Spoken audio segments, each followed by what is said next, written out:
Thank you very much, Professor Fujiwara, for your kind introduction. Well, distinguished guests, ladies and gentlemen, on behalf of the entire community of Keio University, I would like to welcome you all and to extend my heartfelt appreciation for coming to this symposium on societal aging and the Japanese economy. It is a great pleasure to have this event on a very timely topic at Keio University. As you well know, developed countries are now facing an aging population. This may create various kinds of problems such as fiscal crisis, lower economic growth, diminishing local communities, and so on. It is indeed a matter of sustainability of nations. Particularly in the case of Japan, the problem of aging population is very serious, as the proportion of older people aged 65 years older and over is already at 26%, by which I mean 1/4 of total Japanese population is older people. That is already the world's highest proportion, and it will continue to rise.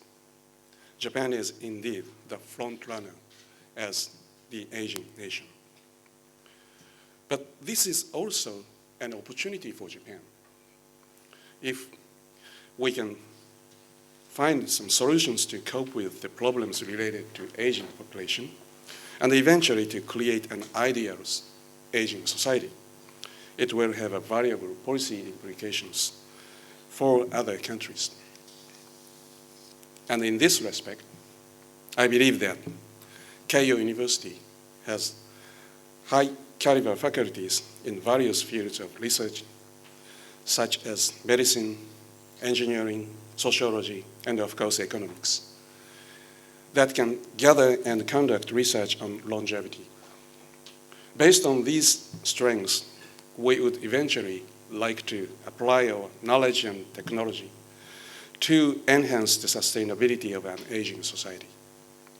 So, in order to make it possible, Keio University has just created the interdisciplinary research project called Keio Longevity Initiative, in which we seek answers to how to increase our welfare and to improve our living standards in an aging society. My understanding is that the aim of this symposium is to discuss possible solutions for the Japanese economy to cope with aging problems. I am sure that this symposium will give us an ideal kickoff for Keio Longevity Initiative research on aging in terms of economics. We are fortunate to have truly distinguished keynote speaker. Our keynote speaker is Professor Masaaki Shirakawa. As you know, as you of course all know, that he was a well-respected former governor of the Bank of Japan. Professor Shirakawa has long been pointed out that the aging is one of the most important factors among real economic issues in Japan. I think, and I of course believe, that we will be able to listen to his deep insight through his experience at the Bank of Japan for more than 3 decades. Then the panel discussions will follow, and I think, again, that we have a marvelous panelist as well. Professor Imro Horoglu, of the University of Southern California, is recognized as a leading scholar in the field of social security system and taxation. Dr. Brown of the Federal Reserve Bank of Atlanta, formerly a professor at the University of Tokyo, has been publishing many influential works on long-time low growth and also on sustainability of government debt in the US as well as Japan. Professor Kobayashi of Keio University is a leading macroeconomist in Japan and have many publications on policy issues in Japan, including the sustainability of government debt and the problems in the financial sector. Professor Besho of Keio University is an expert on fiscal policy, taxation, health economics, and social security system in Japan, and is recognized as one of the influential young scholars in policy making in Japan. It is very fortunate for us to be able to have these splendid speakers with us today. I am very confident that the presentations and discussions in this symposium will contribute enormously to our view on how public policy should be designed to cope with societal aging. Finally, once again, I would like to extend my deepest gratitude for all of you for your active participation. Thank you all very much. Thank you.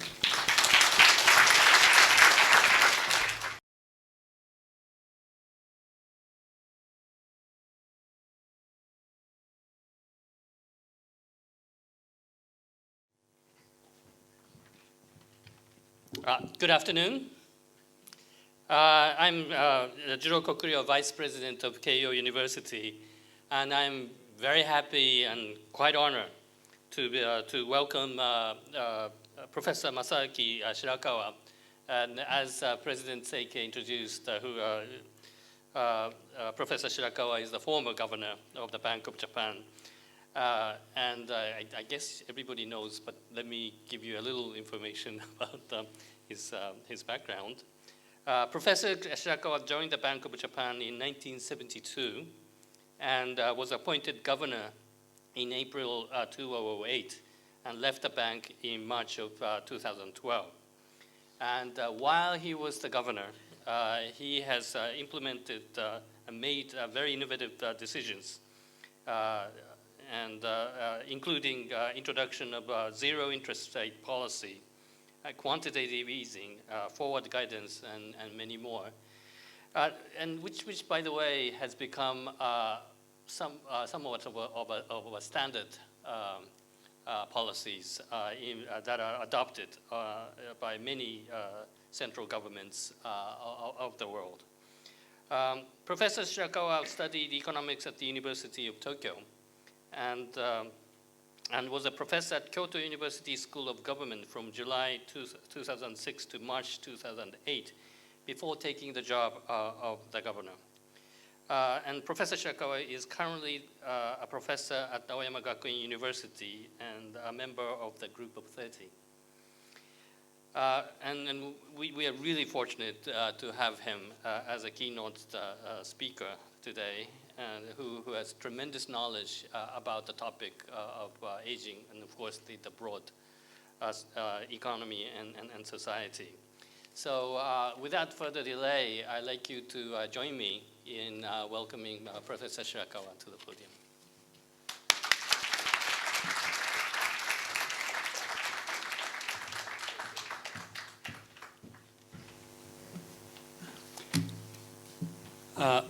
First of all, good afternoon. It's my great honor and pleasure to speak before you.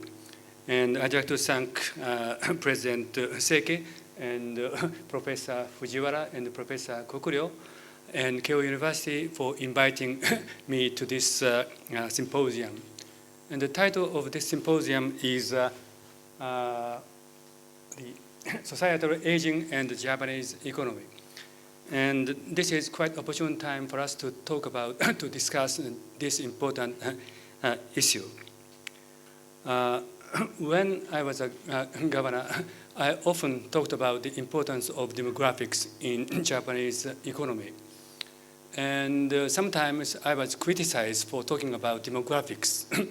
You as a central bank governors, you just focus on monetary policy, period.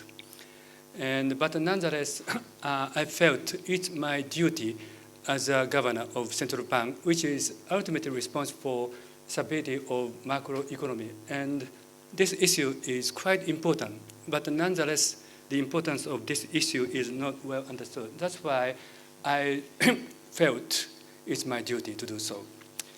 I divide my talk into two parts. The first part is on the importance of demographics in Japanese economy. And second part is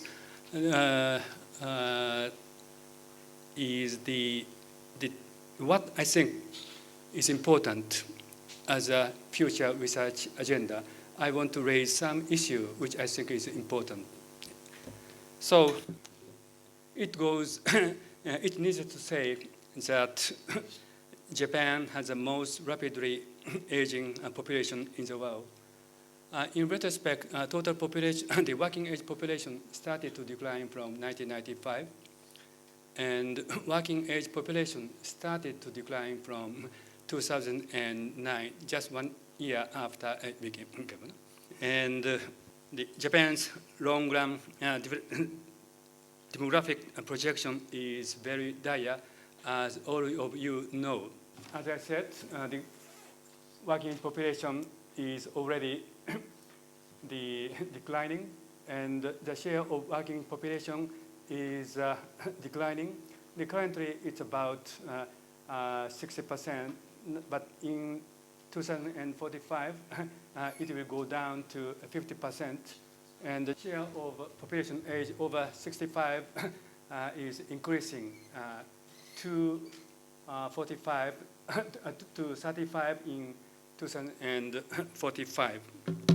And it is only recent that people have come to realize the importance of this issue of demographics. And this shows the number of newspaper articles which has the keyword as bubble, non-performing loans, declining population, and declining birth rate or aging population. And this is used as a proxy for capturing what people think important. And in early part of 1990s, bubble was the biggest, as you can imagine. Then gradually, the non-performing loan is increasing. And the height of this title is the latter part of 1990s and early part of 2000, as you can imagine. And what about declining population or declining birth rate or aging population? And as for declining population, it is increasing slightly. As for the declining birth rate or aging population, it is gradually increasing. So this shows that people are now realizing the importance of this issue. But still, the level of awareness is a bit lower than that of non-performing loan. Of course, this is mechanical interpretation, so I'm not saying literally this, but still the awareness is not that enough.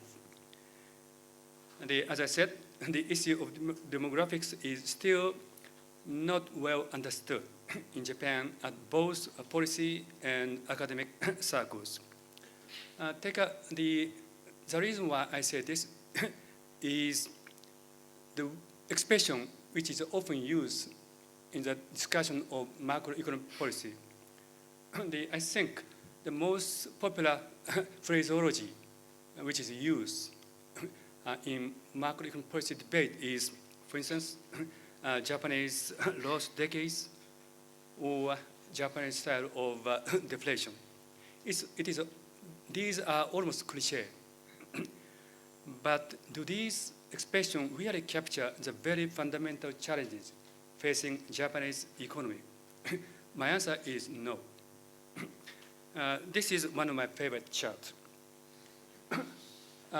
This is the growth of GDP.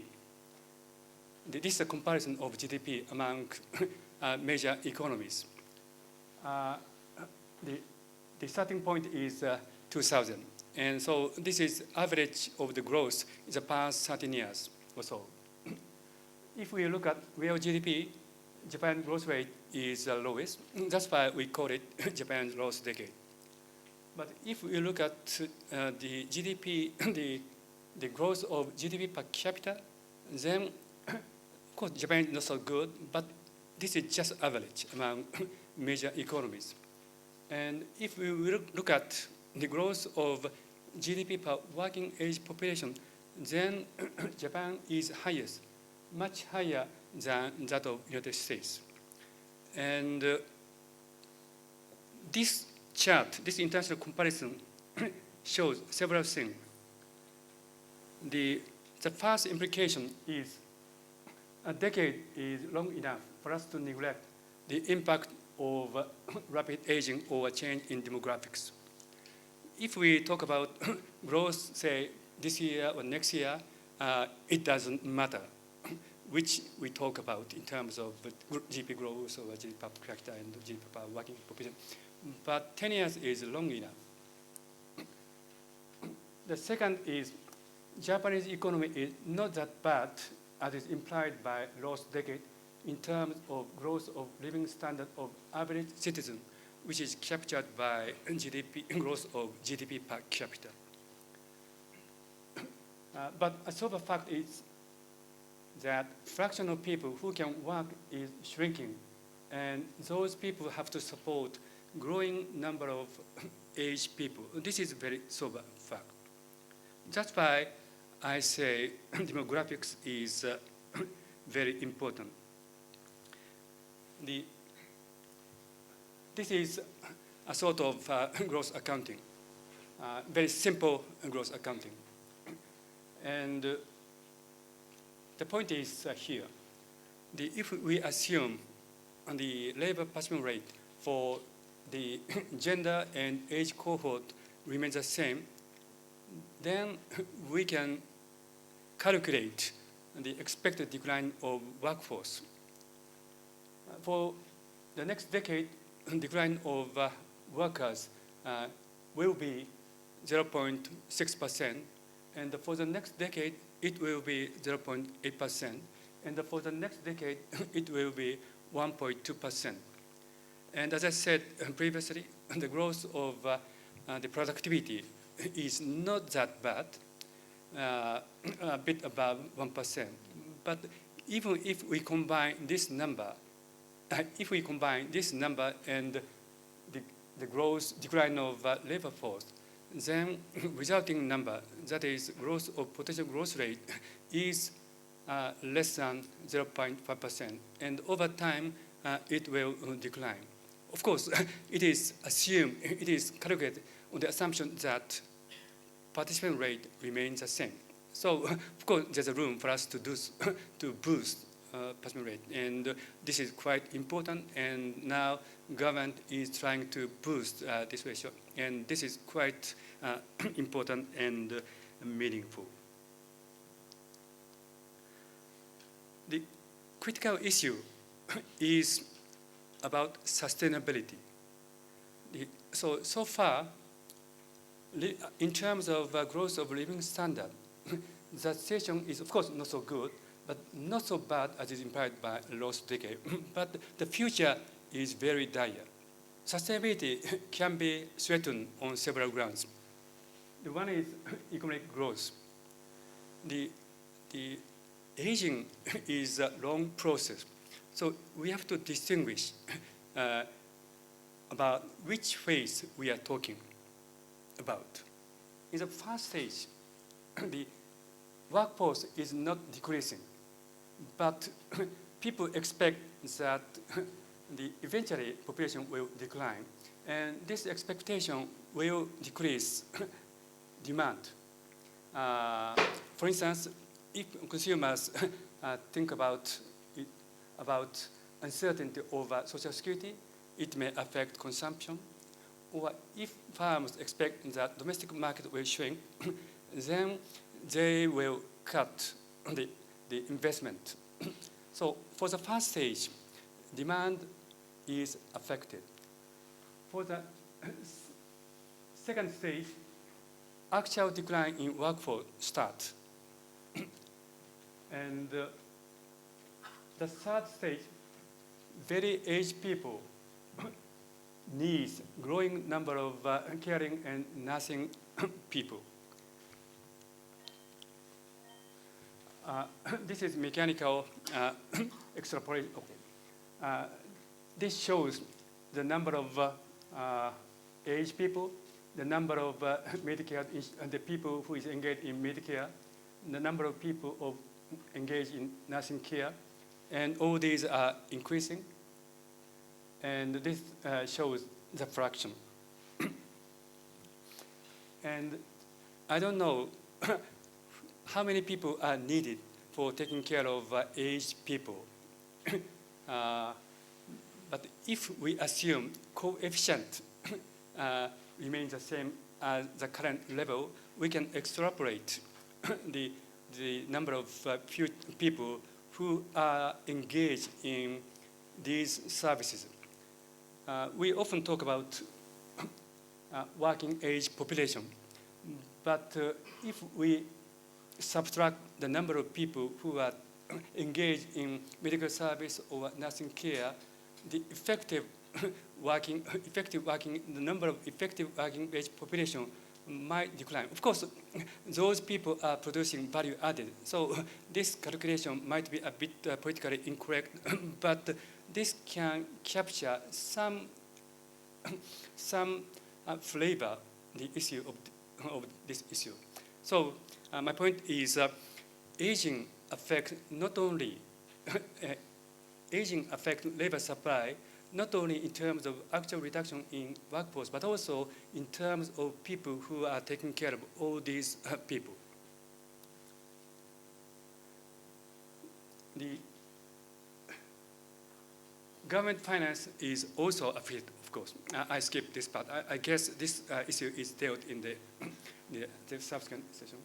And also, the aging affect the region and differently.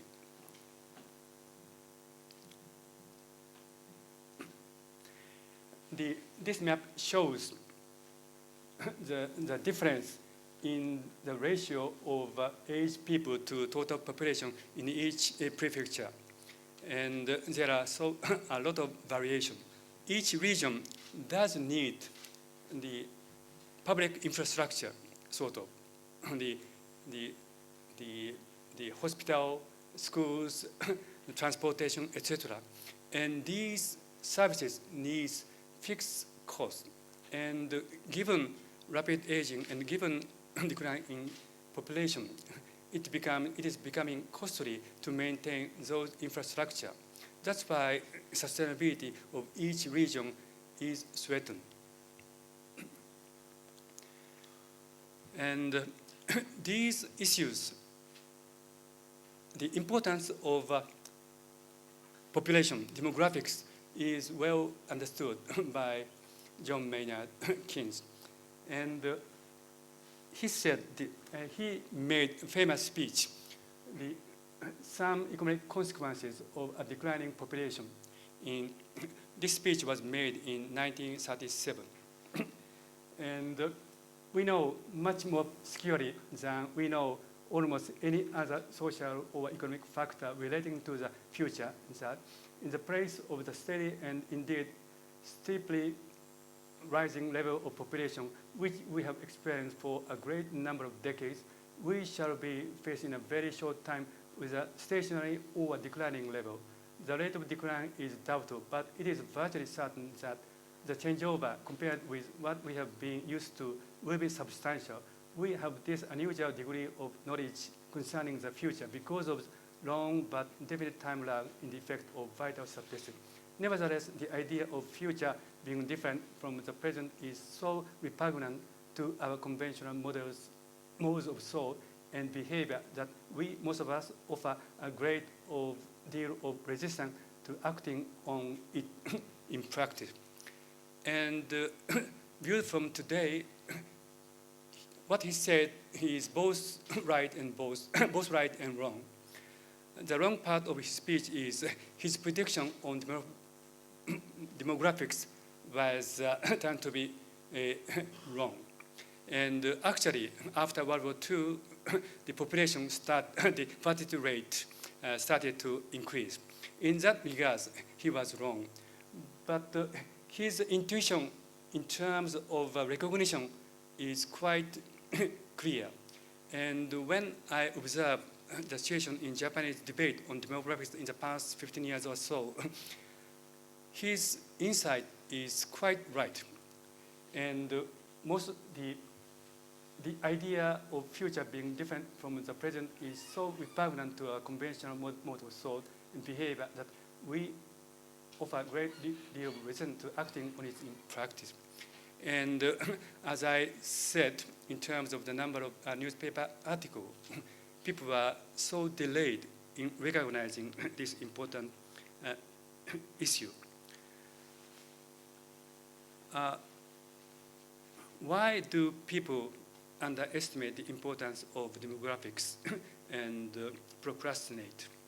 There are several hypotheses. It's a very slow-moving picture. It took long to accept the decline in fertility rate as a trend. Population continued to increase long after fertility rate declined below replacement level because of longer longevity.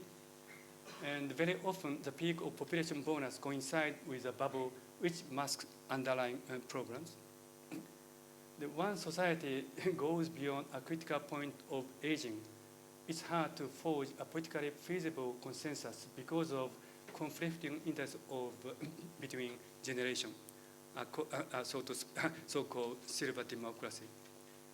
And people do not want to hear gloomy story. That's what is happening.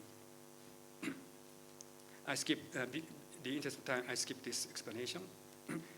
And the silver democracy, the median age of voters is now 45.6.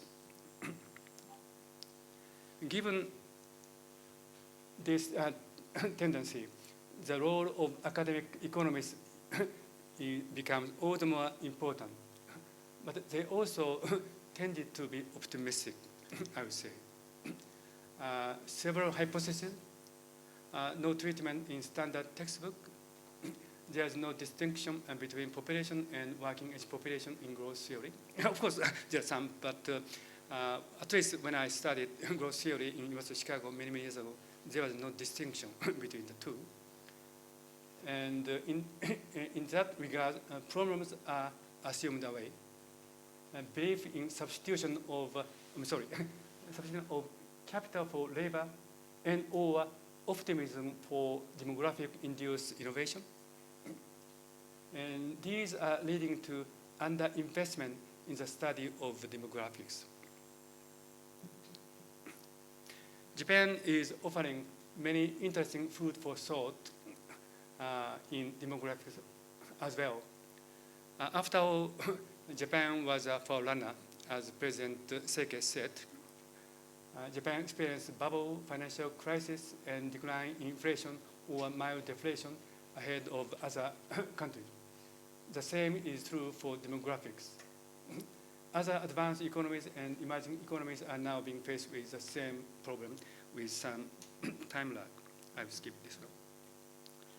Part 2, the issues which I think is important and I want to highlight in order for academics to tackle with in future study.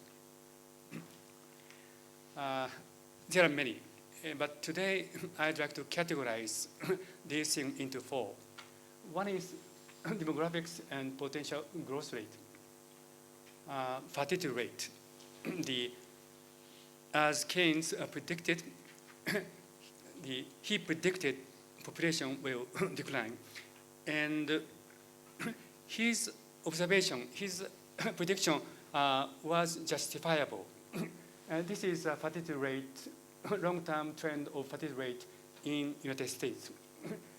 It's started with 1800, and fertility rate declined. And bottom was in 1930. The same is true for other countries. But after World War II, fertility rate jumped. And the same phenomena observed not only in the United States, but also in other countries, including Japan. And after all, what is the reason? What explains for variation, the change in fertility rate? and there is no clear-cut answer. Second is immigration. The importance of this issue is different from across countries. And when I talk about this kind of issue with my American friend, they are rather sanguine about this issue. And this is quite understandable. But even in the United States, over time, this could become the problem. The issue, when we talk about immigration, we have to also talk about immigration. After all, immigration needs immigration. And this is the growth of working age population of Mexico. And even in Mexico, it is declining rapidly. And this is the average of top 10 countries in terms of US immigrant. This is declining. So both demand and supply are important. And so this is another issue. Innovation. The innovation is the most important factor explaining growth. And of course, we don't know how innovation is created. And if aging is really serious, then we can expect some innovation will be created. And this is a general statement, but also we have to think about who will be engaged in innovation. And relatively speaking, young people are prone to innovation. But aging means that fraction of young people who are engaged in innovation will decline. So this might affect growth rate as well. And fourthly, the politics. As I said, silver democracy prevails. And if economy, society goes beyond certain critical point, then it's quite hard to forge the politically feasible solution. And then economic policy might be biased in terms of maintaining the status quo rather than promoting growth.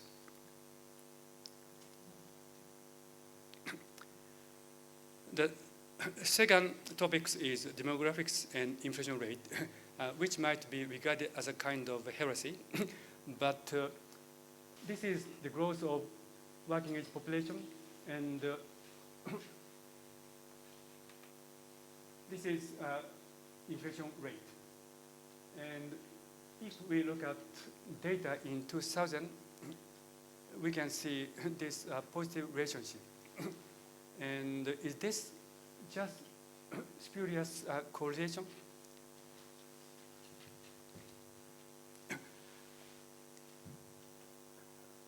This is the comparison between potential growth rate and expected emission rate. Again, there's some correlation. Of course, there's no mechanical causal relationship from demographics to inflation. I'm not saying that. And my point is, what kind of mechanism, what these seeming correlation is capturing? The inflation dynamics is very complicated. But my hunch is these relationships capture some element explaining inflation dynamics. And we have to think about what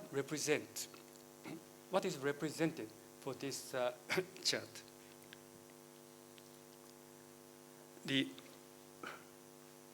Again, we have to distinguish between phases. The early stage, the effect on demand precedes, as I said previously. So if other thing is equal, then expected decline in demand might decrease inflation rate. But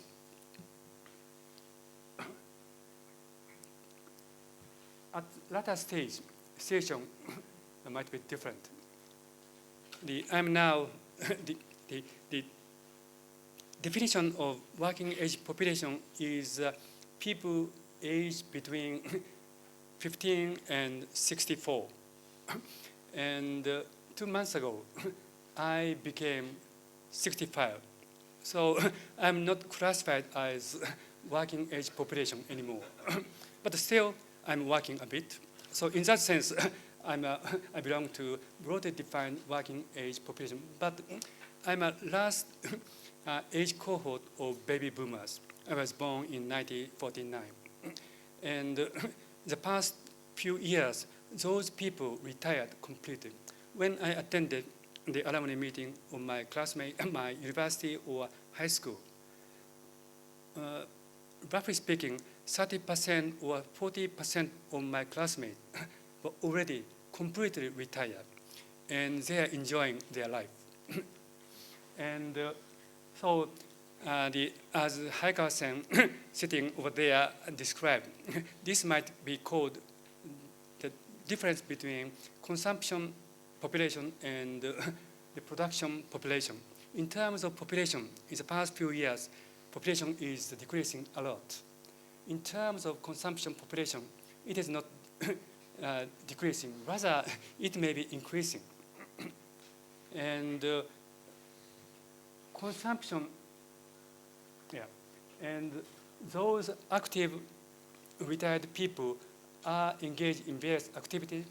And in general, those activities are labor intensive. So all in all, labor market condition is now becoming tight. So in this phase, inflation rate might be increased. So we have to distinguish between phases. Third, demographics and financial stability. Demographics could affect financial stability through creating bubble due to following two channels. First, a trend decline in profitability against the backdrop of a decline in potential growth rate, coupled with prolonged low interest rate, could create bubbles. And the second is property prices are affected importantly by demographic factors. This is the favorite chart. This is a favorite chart of the Deputy Governor, Mr. Nishimura, and I cited his work. And this purple line shows the development of real property prices, and this line shows the ratio of, basically, this line shows the ratio of working age population. And as long as the ratio is increasing, people demand housing, it could increase property prices. And in the United States, it seems both are coincided.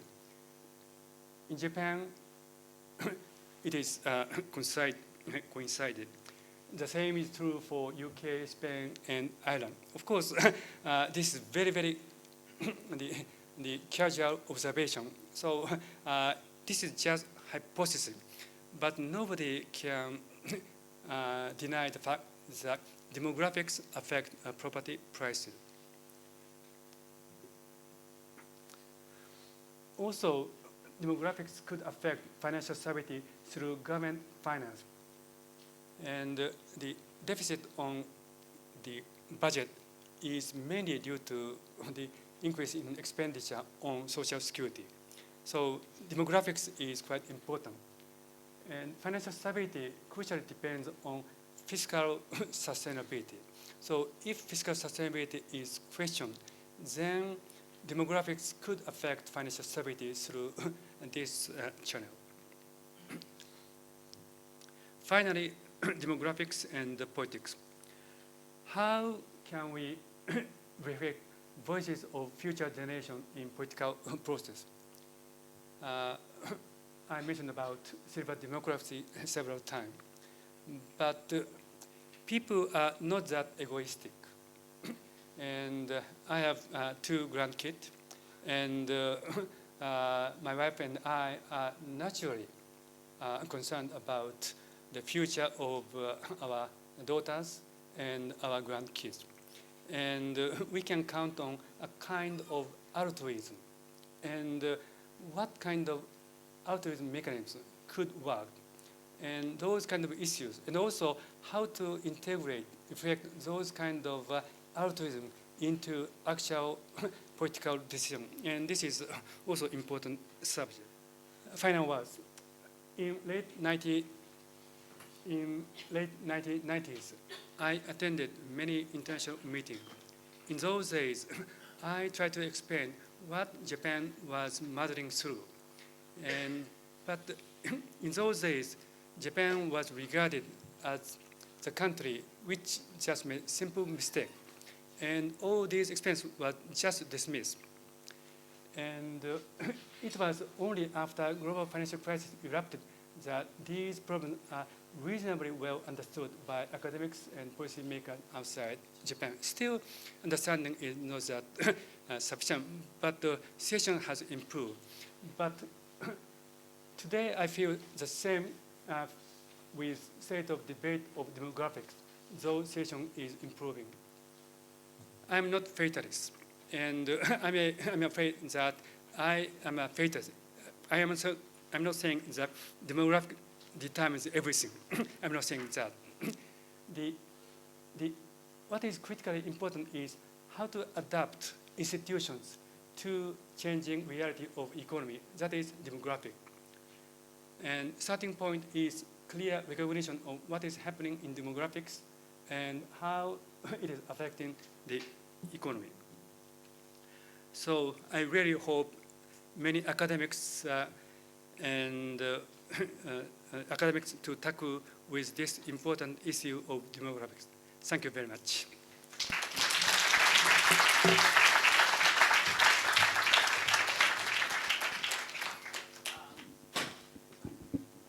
Thank you for your presentation. I'm a student in the Faculty of Economics, and my question is, do you think today in developed countries, and especially Japan, the modification of the retirement age should be the focus target in expanding the workforce?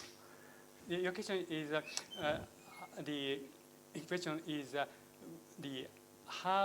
whether to increase retirement age? Yes. Yeah. We talked about this issue before we came to this room, and I'm not expert on this particular issue, but the definition of retirement age is somewhat elusive. And for instance, I already my age is 65. So as long as we stick with definition of mandatory retirement age, for instance, I'm already retired person, but still I'm reasonably active. And what's important is how to mobilize those people who have aspiration for wanting to contribute to society, and more or less. And in that regard, I think it's critically important to raise effective age of retirement. And although without exerting undue influence on people who are actually working. And for instance, in Japanese institution, if aged people continue to work, then young people might be discouraged. It's very detrimental in terms of raising productivity. So we have to create new equilibrium in that regards. Perhaps one more?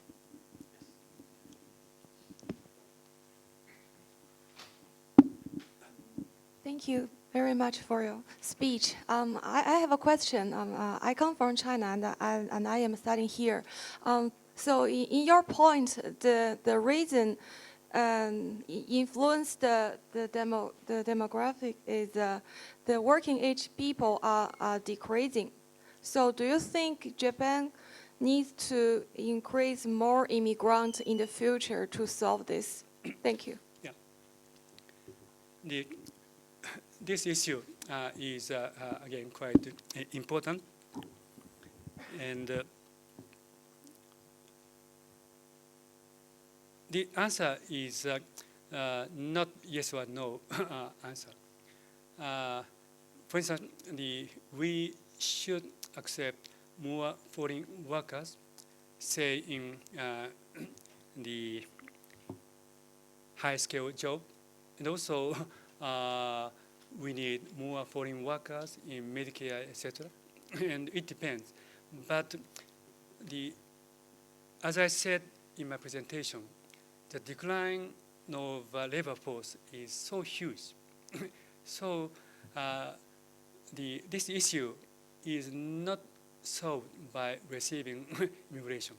Of course, if we take the huge number of foreign workers, all of a sudden, mechanically speaking, the problem might be created, it might be solved. But at the same time, another problem might be created. And I'm not chauvinist, I'm not a jingoist, but also we have to think about the very basis of society. So we have to strike a balance. But in a nutshell, my point is we have to accept more foreign workers in certain areas under certain conditions. Thank you very much. As much as I'd like to continue, I'm sure there are more questions. I'm afraid we have run out of time for this particular part. I'd like you to join me in thanking Professor Shirakawa for setting a very clear agenda for today. Thank you very much. Thank you.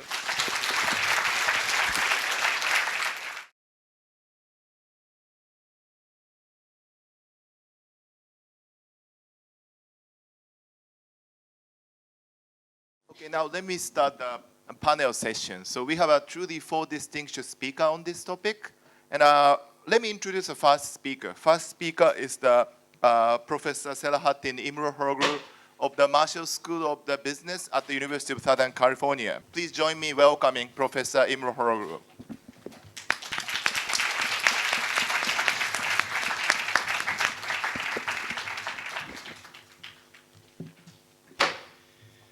I hope my voice is better. We'll find out soon. I apologize for the fact that I literally lost my voice yesterday. I think it's coming back. What I would like to do is summarize some of my research in the area of aging. Again, I'm from USC Marshall School of Business, and this is going to summarize some of my work with my co-authors, Sagiri Kitao, who will be joining Keio soon, and Tomoaki Yamada, who's at Meiji University. So I'll make a very brief introduction, motivate the talk. Then I'll give you a very simple model of the Japanese economy with some predictions for the future. And finally, I'll talk about the path for future research. Shirakawa-san mentioned the issues already. Japan has one of the highest debt to GDP among advanced economies. Furthermore, it's facing very rapid aging. And in particular, this aging is going to imply a significant increase in government expenditures over the next few decades. So the issue is, how can we deal with the aging-related expenditures without really relying on further accumulation of debt? And that's a very big issue. Again, just to give you some data from Ministry of Finance website, or this one's actually from the Ministry of Health, Labor, and Welfare, you can clearly see from the population pyramid stacking up towards the older ages. And in 2055, we will need 1.2 workers to pay for the benefits, retirement benefits of one retiree. So almost 1-to-1. Now, 2055, about 40 years from now, you will be in your prime working age. You will be toward the end of your working age possibly, but you will be facing very high tax rate if nothing is done. So the population pyramids really show a very dark picture of aging. So the question is, what should Japan do? There you go. Now, this is too small for you to read possibly, but it's from a speech Shirakawa-san, when he was the governor at Bank of Japan, gave back in 2012, 2 years ago. And I think he made the following important observation. He said, aging is fine as long as we start doing something about it now. Now, so what are the suggestions made by Shirakawa-san? He said, we need to get more people into the workforce. Now, there are different ways of doing that. We could raise fertility, bring more Japanese workers into the workforce. We could try to increase or create policies to incentivize a higher participation of females in the labor force. Or we can maybe postpone the retirement age and have older workers work in the marketplace, or possibly bring in what Germany did back in the 60s and 70s, bring in foreign workers. In fact, a good chunk of my research program is literally following this prescription to figure out the impact on the Japanese fiscal situation of increased fertility or increased immigration or increased female labor force participation. A second, and more, let me mention the third one, important aspect is we really need to reorient businesses toward the productivity. And I interpret this as essentially the third arrow that Abenomics is all about. So what I'm going to do over the next few minutes is to talk about the implications from a model for Japan about which one of these ideas will best help us deal with aging-related expenditures. So think about a model in which there's a very large number of people, from young, very young, to older people like me, different genders, male, female. And the reason is in Japan, there's a significant difference in labor force participation rates and labor market earnings of males and females. So the model will have a very representative population from Japan. And in this model, what we want to do is have people with different jobs. Some of them will have regular jobs, some of them irregular jobs. Some people will be self-employed, some people will be unemployed. And these fractions will be very representative of the actual Japanese economy. And then we are going to implement Japanese pension rules in great detail. And therefore, the model is going to look very similar to how a Japanese, the actual economy works. We are going to make the smallest set of assumptions as small as possible. But what we will do is go to microdata in Japan, either the BSWS or FIES or the National Survey of Family Income and Expenditures, microdata from Japan, to try to represent the Japanese consumption, earnings, and asset holding decisions as truthfully as possible. So we are going to restrict the model in the sense that it will be realistic concerning the Japanese economy. And then we are then going to say, well, what if nothing is done and we allow aging as projected to continue to resume? What will happen to debt to GDP in Japan? Well, the short answer is it's going to go to incredible heights. But the really important question we want to ask in this model is, what are the impacts of different types of reforms on fiscal stability in Japan? The first experiment that we have is extending the normal retirement age, as the question was asked before, from 65 to 70, and at the same time reduce retirement benefits by 10%. So this is a fairly significant pension reform, and let me brush away the very important issue of the silver democracy and if this is even feasible. But as an economist, it's our job to give the policymakers and the public the effects of such a reform. So what's the impact of this? The impact is best seen in this column. This is the pension-related budget deficit. this is almost going to zero.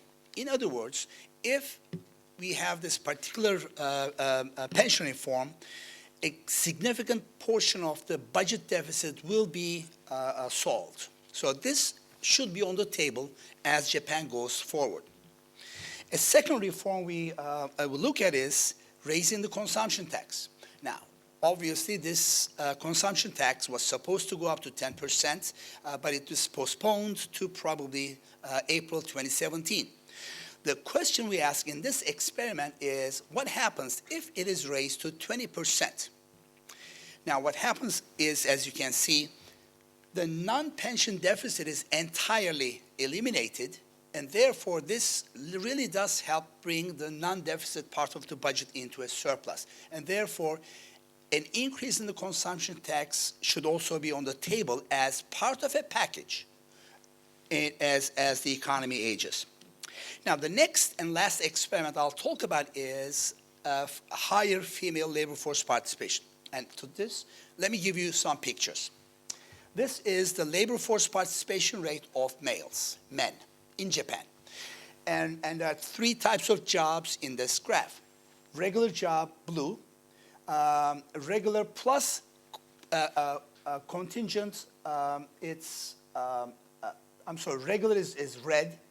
The fraction of males with regular jobs, like full-time employment jobs, plus contingent jobs, plus all male labor force participation, extremely high.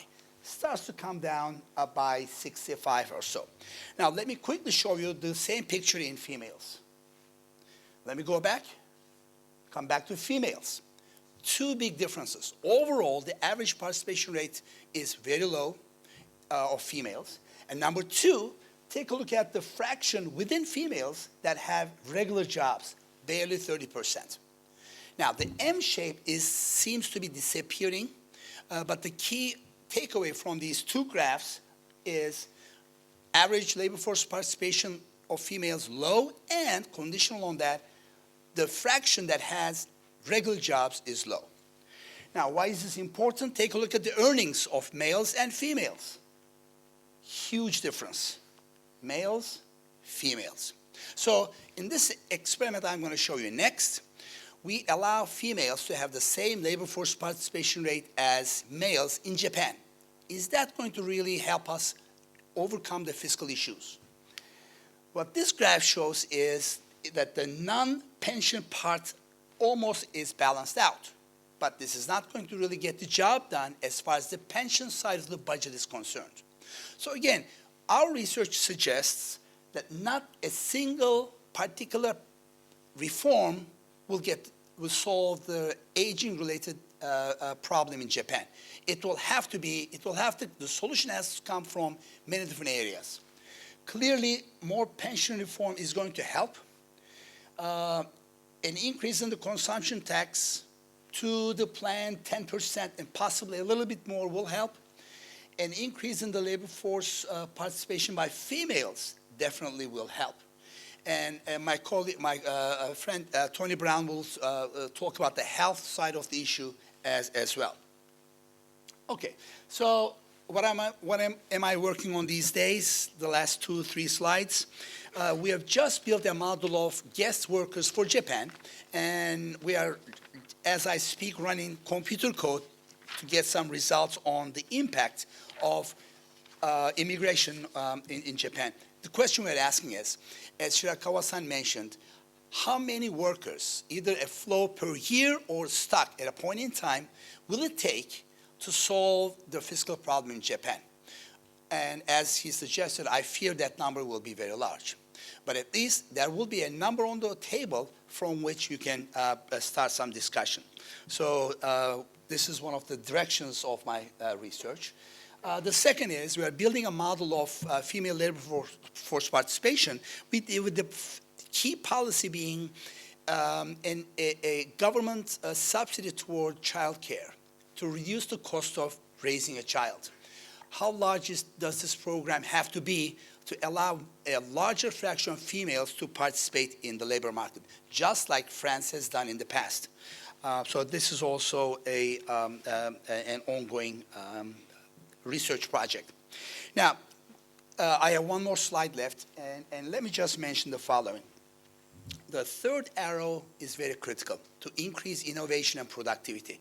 And that's a very fertile research program that's going on these days.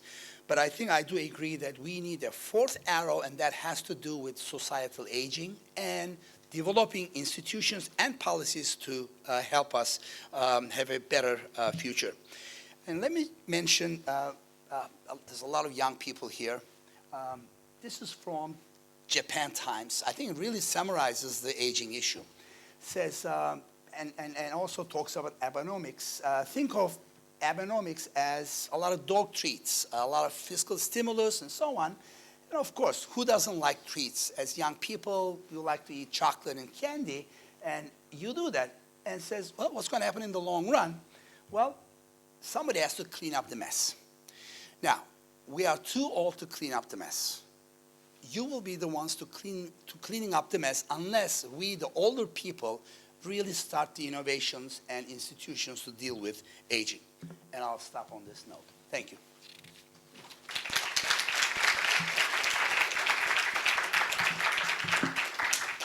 Thank you very much, Sero. So we would like to have questions after the second speaker. So let me introduce the second speaker. Second speaker is the Dr. Tony Brown, Senior Advisor of the FRB Atlanta. Please join me welcoming Dr. Brown. Thank you very much for the introduction, and it's a real pleasure to be back here today. I was told that there's going to be a lot of undergraduates here in the audience, and I've made a deliberate effort to try to be more like a teacher as compared to an academic. And I hope that this will kind of reach out to you and help you understand in a personal sense the issues that we're facing here in Japan. So, you know, we're all familiar with the three arrows of Abenomics, and I think that everybody would agree that Japan is in a better situation now as compared to before the launch of Abenomics at the end of 2012. The policies are bearing some fruit. There's still challenges. I think what you've been hearing today from Shirakawa-san and also Selo is that there's an obstacle. And in the United States, we talk about an 800-pound gorilla. So it's kind of a big obstacle. Okay, so what's an 800-pound gorilla? Well, let me try to put that in a Japanese context. Think of it as Fat the Boo. So if you're familiar with Dragon Ball, so I used to watch Dragon Ball Z every morning with my kid. And you know, Fat the Boo is you can imagine, think about Abe-san kind of pushing his stomach. And he's just sitting there and smiling and not moving. Okay, so there's this 800-pound gorilla, and so what is it? Well, the reason Fat Boo is so large is that there's the massive debt-GDP ratio. You know, this is very large by international standards, and in particular, it's much larger than other countries that have recently experienced sovereign debt crises, such as Greece or Portugal. So there's not only is he big, but there's an elevated risk that he could explode.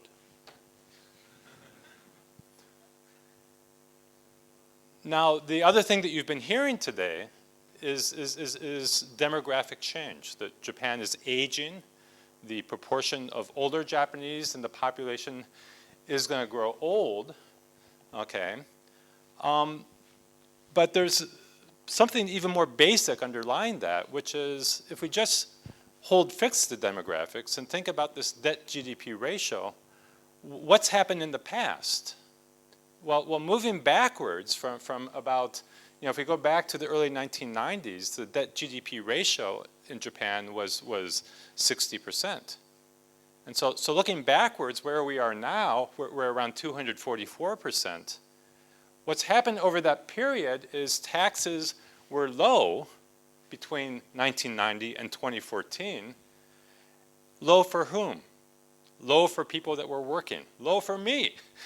I was a great beneficiary of this as I was working in Japan from 1998 until 2010. My taxes were low as compared to what they've had to have been to keep the debt GDP ratio stable at 60%. Okay? Now, what does that mean for me? Well, in my case, it worked out pretty well because I benefited from the low taxes and I emigrated from Japan. And so when taxes go up, I'm going to avoid them. And I'm not the only person who's going to realize this benefit. More generally, people who are older and enter retirement are going to be the beneficiaries. Who's going to pay the burden? You guys. You'll face higher taxes in the future to bring the debt GDP ratio down. Now let me talk about aging. There's some numbers here. I think there's one number that's very impressive here, which is the life expectancy of females, average life expectancy in 1947.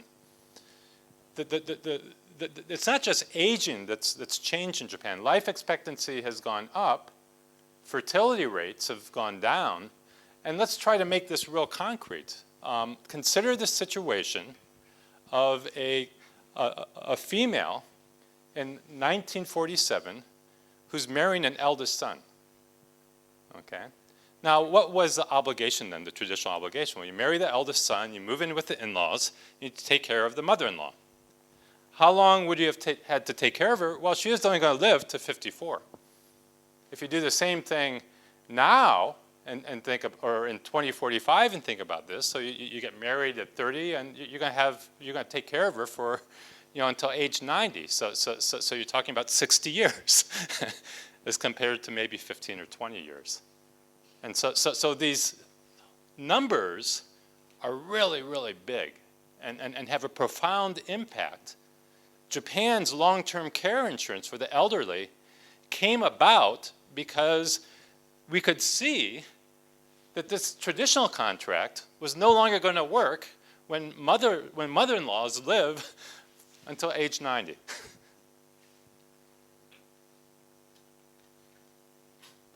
The bottom line from all this demographic change is not only is Fat Boo big, but he's getting fatter. Okay? So government expenditures are on long-term care, health care. They're going to double. These are my projections in the model that's along the lines of Cello's. It's got behavioral properties I'll talk about in a second. Government expenditures on public pensions are also going to rise from 11% to GDP percent. What does this mean for you, for undergraduates? It means you're going to pay a lot more for taxes during your working career as compared to how much your parents paid. You're going to pay more because you'll have to pay higher taxes to reduce the size of Fat Boo, and also more to deal with the fact that he's getting fatter. Well, one thing that we all know is, taxes, they're set by the government, and how much taxes you pay over your lives is going to depend on the actions of current and future governments. Policymakers are aware of aging, and they have taken actions. We were talking about some of those actions they've taken already before the conference. But they have taken actions, and in my research, I'm going to talk about a little bit of the results of my research. We ask, are the actions taken to date sufficient? And as Cello found with his framework, we find in our alternative framework that the answer is no. I'll also show you how urgent is the need to take corrective actions. And let's just jump on. This is going to be a model where agents optimize, so they make decisions. They make retirement decisions, savings decisions, consumption decisions. It's joint work with a colleague of Cello's, Doug Joines, and a co-author of his. And they're forward-looking, so they anticipate the fact that the changes in future changes in government policy. This is what I call the kicking the can down the road policy. Suppose we do nothing. Actually, we do something that was that we've delayed the increase of the value-added tax, right? So it's been kept at 5%. So it's been delayed by 1 year. So this is a little bit more optimistic. I'm assuming that it does go up in 1 year later, 2016. But if you do no other actions other than everything that's been legislated, how much time does it buy you? Well, what this behavior model says is that the debt GDP ratio will hit 3.5 GDPs by 2039. Now, according to a whole range of models of default, that's way, way above the threshold where default becomes kind of a real possibility. And so let's assume there's a fiscal consolidation at that point. You fix the problem. How much do taxes have to go up? To 57%. And that's using the consumption tax to fix the problem. So if we do nothing until 2039, we're talking about a 57% tax rate. Now, who would accept this? Would you guys accept this? You know, your taxes going from 10% to 57%? I wouldn't. Okay, and so, you know, in the paper we argue that, well, this is so serious that there's bound to be some element of default. So in a sense, this is an upper bound of how much time we have before there's a severe fiscal crisis that results in default. Now, how are agents in my model thinking? Well, you know, they look at this scenario and they feel very poor, so they work harder, save less, and consume less. What about you? Let's think optimization more generally. Given this scenario, what would you do? Well, you see 57% tax rates in 2039. Well, one thing you might want to consider doing is emigrating in 2038. Go someplace else. You can't really fix this problem, so just emigrate. Maybe try China, try the United States. Thailand's a nice place. Emigrate.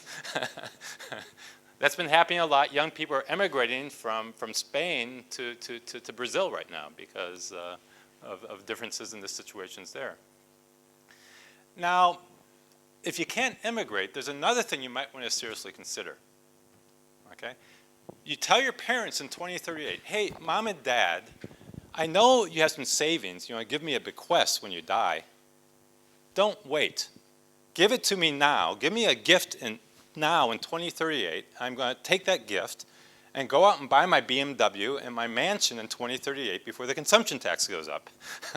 So you get the money now.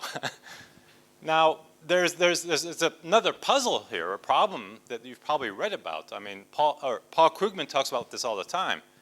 We economists, we're horrible at forecasting. We can tell you there's a problem. We can't tell you when it's going to happen. And so given this horrible track record that we have, you might want to ask your parents to buy the BMW tonight. Okay, so what are corrective measures? Well, you know, it's pretty clear that there are likely to be some corrective measures, okay? And so I'm sure, I don't know how I'm doing with time, but let me just talk about a couple real quick. One is, suppose we just fix the problem in 2019.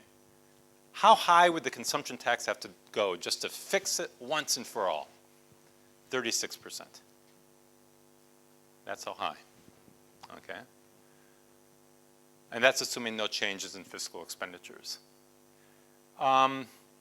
If you that's kind of not fair because if you look at the time path, you have some people benefiting and others don't. So if you tailor the consumption tax instead, so it corresponds to periods when expenditures are high, it goes as high as 52%. Here's something that works. There are a lot of things that don't work very well in our setup. The one thing that seems to work pretty well is higher co-payments for elder retirees, higher co-payments for medical expenditures, higher co-payments for long-term care. If both of those are increased to, the statutory rate is increased to 30%, which is what working age people pay, that has a more substantial effect on the consumption tax. It only rises, in fact, it doesn't have to increase at all for quite some time. It can stay at its current level of 8%, and the peak value is 22%. What's the punchline for you guys? Well, you can see the punchline is no matter which of these scenarios you consider, everybody born in this room, what I'm showing you, you pay the government taxes of your life, and you get benefits back from the government over your life. People who were born before 1960, before 1960, you can see they receive more than they pay. Everybody in this room is going to pay out. Well, I have to be careful. Everybody in this room born after 1960, over their life, will pay out more than they get back. What about for you guys? Well, you guys are roughly in here, and you're going to pay the most on that. You're going to pay somewhere between 5 and 9 million yen in present value terms over your lifetime. So you guys, unfortunately, are right at the peak. One last thing, and then I'm done. We've been talking about higher fertility. Well, we've looked at higher fertility. And what higher fertility does, we understand that aging means a higher fraction of retirees. What are the short and medium-term rates of you guys going out and having more kids? Well, more schools, more expenses on young people, on very young people. So you actually have the overall dependency ratio going up even more. That means your taxes have to go up even more. So for you, a higher fertility rate is going to mean higher taxes. On the other hand, your grandchildren will be very grateful to you. So concluding remarks. If you decide to call your parents tonight and ask them for a BMW, please don't mention my name. Thank you very much.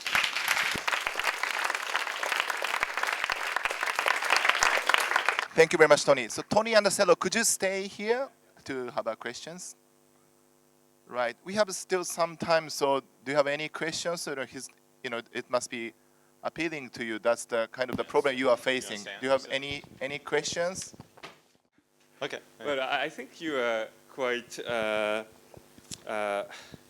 too optimistic about the situation of the elderly people.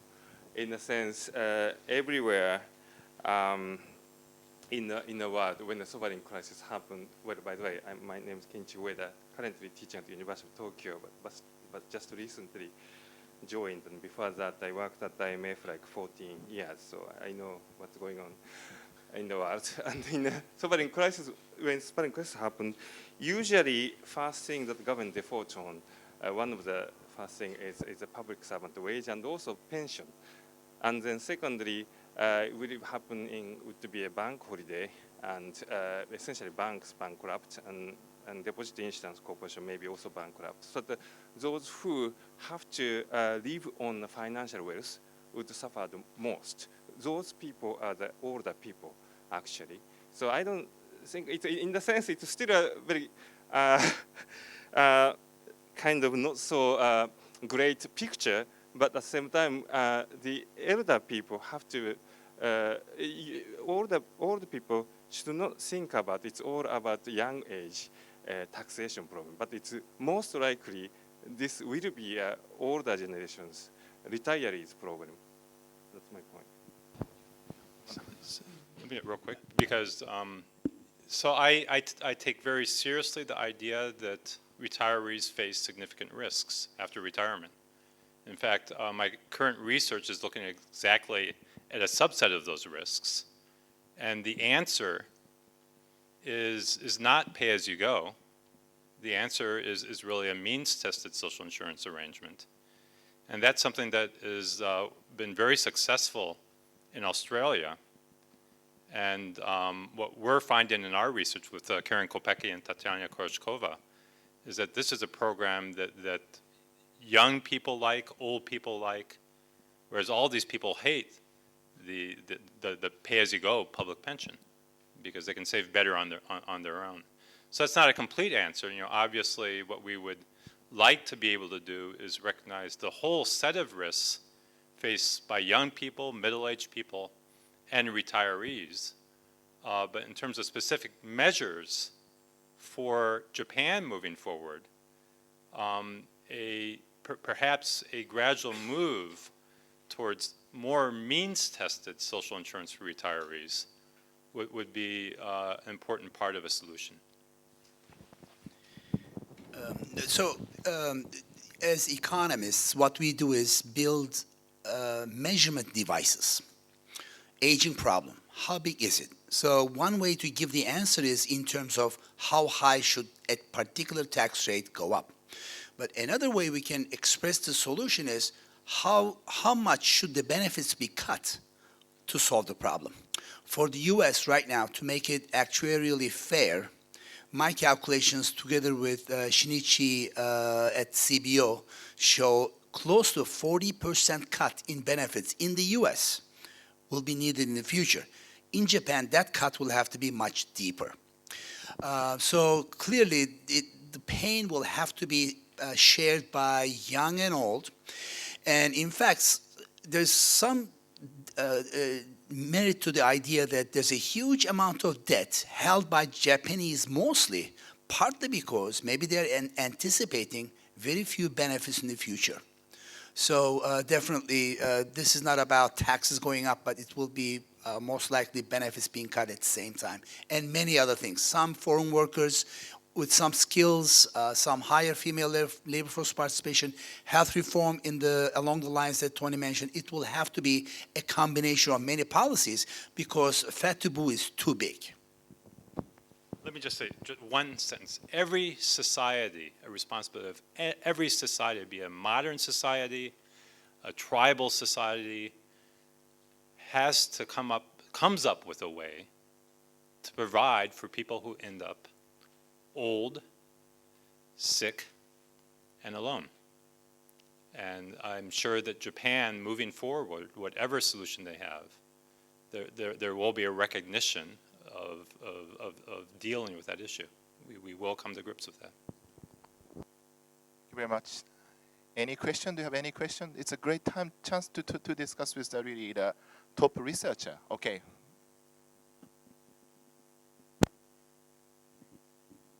Thank you very much. This might be a little bit more of an unorthodox question, but it's a question very much about what is it going to take for people to wake up about this? Because it seems to be a problem in very many developed economies. It seems to be a problem that's consistently and consequently ignored. I know in Germany, at least, the retirement age was recently decreased again. And so the question becomes, what is it going to take to wake up? What do you think, or in the case of Japan, is going to be the key change that will get some change to really occur on these issues? As Shirakawa-san mentioned, demographics move very slowly.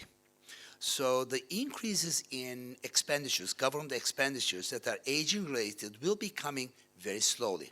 This is bad news for action now, clearly. I think also, when you look at the economic performance of Japan lately and looking forward, the third arrow must be dealt with, and that's also something very difficult to implement. When you look at Japan as a place, or evaluate Japan at the ease of doing business, there's a World Bank ranking. Japan does not do well. In terms of starting a new business, Japan is 89th or 85th in the world. There's all kinds of permits and permissions and seals you have to come up with. It is extremely unfriendly to new ideas, new entrants in the marketplace. There are many other issues. Paying taxes takes forever in Japan. So there are many important microeconomic reforms that Japan must undertake. But the question is, what will it take for there to have a consensus on moving forward? I don't have an answer. Maybe Tony does. Well, I've talked to a lot of people as I've presented my research here in Japan, and the response is very simple. And Shirakawa-san has too. I mean, I think there's a level of frustration among us because we're waving this red flag, and there's our view, I'm sure we all share this view, is that not enough is being done quickly enough to deal with the issue. And it's quite conceivable that fat boo will have to blow up before we see something. That, and I'm not meaning like a literal explosion, but a sudden movement in JGB yields that lead society to say we have to take this problem much more seriously. I have a paper with Tomoyuki Nakajima, who's a professor at Kyodai, that makes the point that these price movements, government bond prices, if it's yields, it's going up, prices going down. But the paper argues that could happen in a very sudden and nonlinear way. So I hope we don't come to that, but it may be that some type of crisis like that is what is needed to bring things to a point where people take this very, very seriously. Last question, please. Oh, thank you for your answer. I just wonder, have you considered default to be an option? I'm just suggesting. Sorry. You know, default in Japan is very different. So if you're a student of sovereign defaults, you say, well, here's what happens. You know, kind of the government is issuing debt. Nobody will hold the debt. So the central bank buys it and prints toilet paper, you know, fiat money, you know. I'm not making any statements about a particular country or anything, just fiat money. It's something that's intrinsically worthless. And then what that does, that creates kind of very high inflation, okay? And so, you know, that's the story. And how's Japan different? Well, the important sense in which it's different is who's holding the toilet paper. It's like Japanese are holding it. It's not foreigners. In these other countries, it's like the foreigners are holding it, and they say, I'm going to get rid of this stuff because it's worthless, and that's what triggers the sovereign debt crisis. But in Japan, who's hit? Like, who's going to be hit by a sovereign default? Well, it's the old people. They're the savers. They're the ones with all the wealth. So in Japan, it's really a transfer in the opposite direction, from the old to the young. So for young people in this room, it looks pretty good because you're taxing the old people in a sudden, sharp way.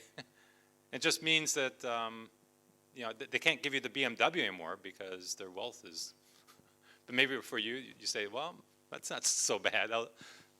You know, but that's the way it is. It's actually between old and young people, and that opens the door to real. Makes it easier for maybe society to reach a resolution. Parents care about their kids. Kids care about their parents. And so maybe that's a reason to be optimistic, is they all care about each other. Thank you. Very quickly, my first professor at the University of Minnesota many, many years ago was Taka Ito.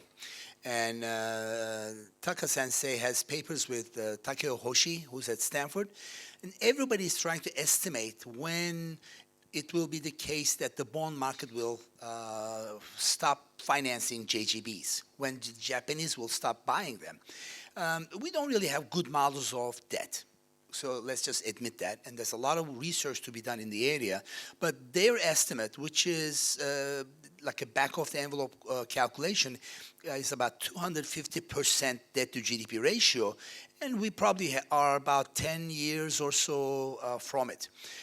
I don't think it's going to get that high in a few years. And as Tony was mentioning, as soon as you see the interest rates rise, as soon as you see some action, there will have to be a very serious discussion in the society among policymakers about how to proceed from now on. And remember, default doesn't have to be in bonds only. It could be in the contract that there's an unwritten implicit contract with the elderly. Maybe their benefits will be cut severely. It has started to happen in macroeconomic slide. It doesn't get much attention, but partly because we didn't have inflation in Japan. But you know, all of these contracts will be in partial default very soon. Thank you. Something or? Okay, so thank you, Professor. So we are a bit behind the schedule. So again, please join me thanking Selo and Tony for very stimulating presentation and the discussions. Okay, the next presenter is the Associate Professor Shunichiro Besho of Keio University. Shunichiro is an expert on fiscal policy, taxation, health economics, and the social security system in Japan. Hi, I'm Shinichiro Besho of Keio University, and I'm very happy to be here. And but I feel a little bit nervous because Tony is one of my professors, and I was serving as a teaching assistant of the macroeconomics when I was a graduate student. And he taught me what the interesting thing in the macroeconomics is. But actually, at the same time, he also taught me that macroeconomics is too difficult for me. So I escaped from the macroeconomics and to run away to the public finance. So today I'll talk about the population aging and the health and long-term care in Japan. And so I decided to not to present my own research, but to raise two issues about the population aging. The first concern of the population aging is the fiscal sustainability, and I strongly agree with that the fiscal sustainability is quite important in an aging economy. And there are lots of options to achieve the sustainability, and the VAT consumption tax in Japan is not the only way. So, and when we consider how to adjust this country's fiscal situation, I think 2 points are very important. The first is health insurance. The second is inequality or distribution.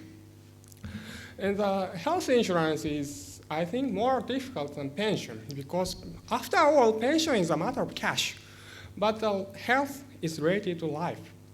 And the inequality or distribution is also important because we observe larger disparities in the elderly than in the younger generations. And we have not so progressive taxation or social insurance premium system.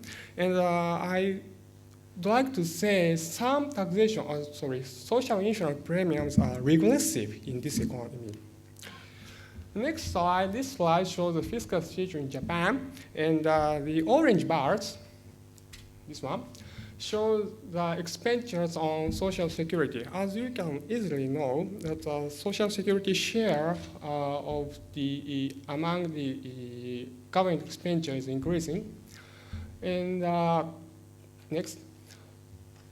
This shows that share of pension benefits and medical benefits. And this purple one is pension and the orange is the health. My first point is that the health insurance is more difficult than pension. I agree that the pension system in Japan is not perfect. And the pension system still has many problems, but as Sal said, and pension has a macroeconomic slide formula, and this formula helps pension system sustainability maintained.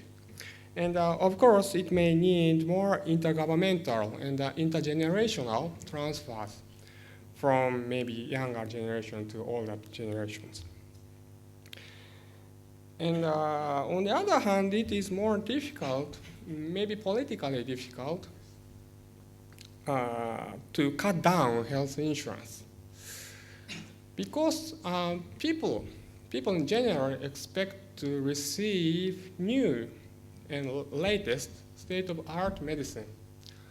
And sadly saying, new technology is often expensive. And these people's right to receive the new and latest medicine is related to life, so to cut down the health insurance is politically very difficult. And another reason is that the health is quite related to the first, but health expenditures are driven by technology progress mainly, and population aging population aging is the topic in this symposium, but the population aging is not a major driver to in increasing in the health expenditures. And because the health expenditure are driven by technology progress, it is hard to forecast or forecast the expenditure size of the health expenditures. This shows that projections of health benefits share to GDP and by Ministry of Health, whatever, health and something, and yeah, thank you very much.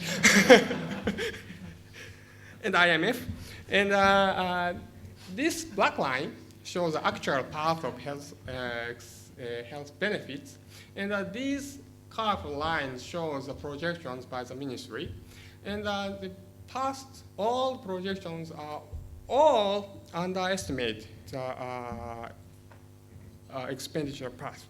And the point is the population aging is easy to forecast, at least in 20 or 30 years.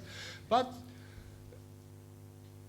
in spite of that, the ministry fails to forecast the expenditures. And so how the ministry, or this includes IMF, forecast the health expenditures? The standard method, as far as I know, the standard method is that first we calculate the per capita health expenditures for each age group and multiply the population size for that expenditure per capita and summing up by the age groups. And the population is given exogenously based on the official population projections. And growth rate of expenditure per capita is often constant or same as GDP per capita growth rate. And I calculated if we had forecasted in 1975 how the health expenditure grows until now. And the lines bottom, and the slight differences can be ignored in this discussion, but the bottom two lines shows if the health expenditures per capita are constant in real term, and only the population aging happened. In this case, the forecasted health expenditures are quite lower than the actual one. And the top two shows the projections if we assume that health expenditure per capita grow at the same speed as GDP per capita. And in this case, the projections are overestimating the actual path. And what I want to say by using this slide is that aging is not a main factor in the health expenditure growth, but the main driver is the income or technological progress. And usually, in this case, the actual path is lower than these two, but usually health expenditures grow faster than GDP. And the difference is called excess cost growth. And Japan is, as far as I know, one exception from of this phenomenon. And in the sense that the Japanese excess cost growth has been negative. And the reason why is excess cost growth is negative in Japan while the other countries face a positive excess cost growth. And the reason is this may be politics. Politics depressed the expenditures by fee schedule revision because Japan achieved universal health coverage, and the government set all prices of medicine and medical and pharmaceutical activities in Keio, Central Social Insurance Medical Council. And, but I think that it will not be the case in the future because the slow economic growth is expected, and the politics has depressed expenditures so far, but we observe many medical collapse in some areas, in many areas.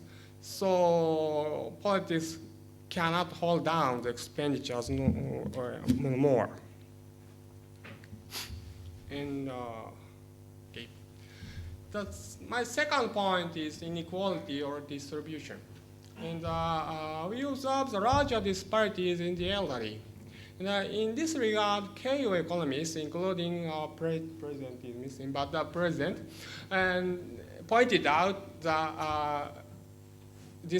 larger disparities in the elderly than the younger generations.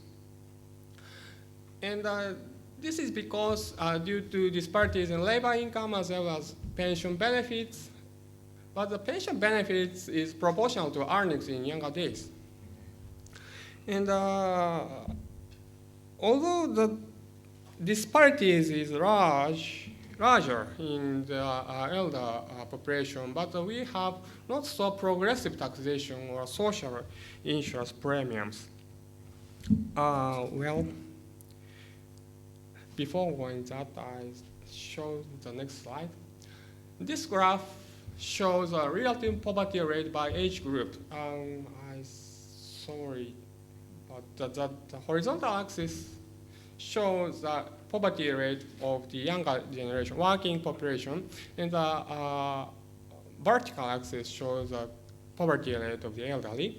And this blue line shows a 45-degree line, and Japan is here. It shows that the poverty rate of the elderly is larger than the younger ones. And the points are based on the OECD countries, so Japan is not an usual case among OECD countries. Of course, we have many exceptions here. And sorry. And we have more unequal or larger disparities, but we have not so progressive taxation or not so progressive social insurance premiums. And the personal income taxation system has become less progressive since late 1970s to 2000s under the slogan of the incentive to work or tax neutrality. Then it does represent by the deduction of the number of brackets and the deduction in the top marginal tax rate. And the personal income tax became almost a proportional taxation system. This shows the brief history of Japanese personal income taxation. And in 1970s, the national tax have 19 brackets, and the top marginal rate is 75%, and the local personal income tax has a top marginal rate with 4% and 14%, so the actual marginal rate is more than 90%. But now, the number of brackets down to 6, and the local income tax is perfect proportional tax. And we have less progressive tax system than before. And I'll skip this. And it's a very minor problem, but I'd like to say about this. The social security contribution is almost payroll tax. Payroll tax is tax based on your earnings or employment income, and fixed rate of earnings for pension insurance. So everyone faces the same rate of pension insurance, but in case of health insurance, contribution rates differ among firms in health insurance. Under the association managed health insurance in Japanese, Kumiai Kenpo.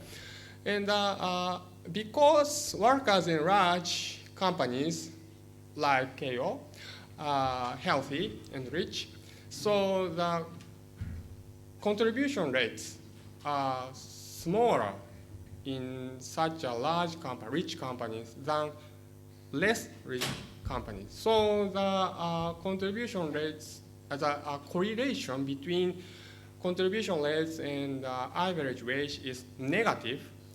It means that the social premiums are regressively levied to the workers.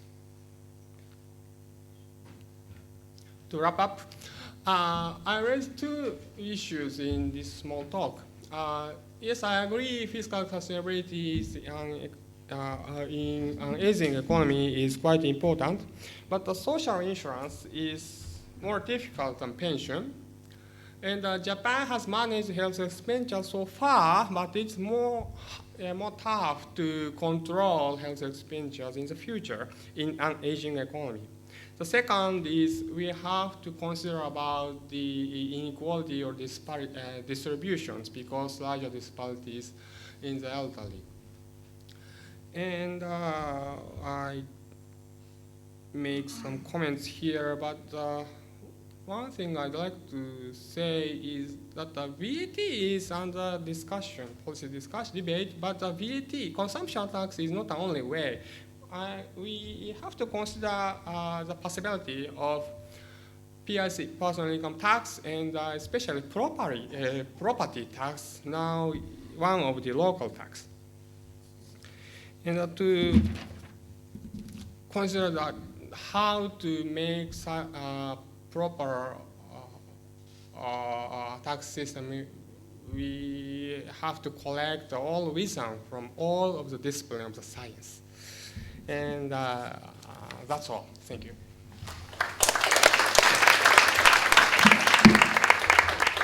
Thank you very much, Shinichiro. Thank you very much. Yeah. And the final speaker is Professor Kobayashi of Keio University. So Keiichiro is one of the leading macroeconomists in Japan and published many studies on the policy issue in Japan, including the sustainability of the government debt and the problems in the financial market. And Keiichiro is also well known for his educational campaign to enhance economic literacy. He has written many books to discuss problems in Japanese economy based on his academic studies and to offer possible solutions. So anyway, so without further ado, so please join me welcoming the Professor Kobayashi. Today I want to talk about sustainability of Japanese economy, especially on the deflationary equilibrium of Japan. So this is a summary of today's presentation by Sero and Tony, and we know that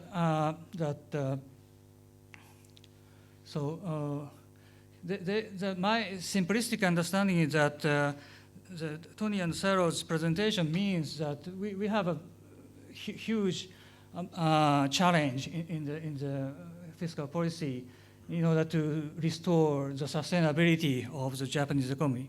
So by sustainability, I mean that in order to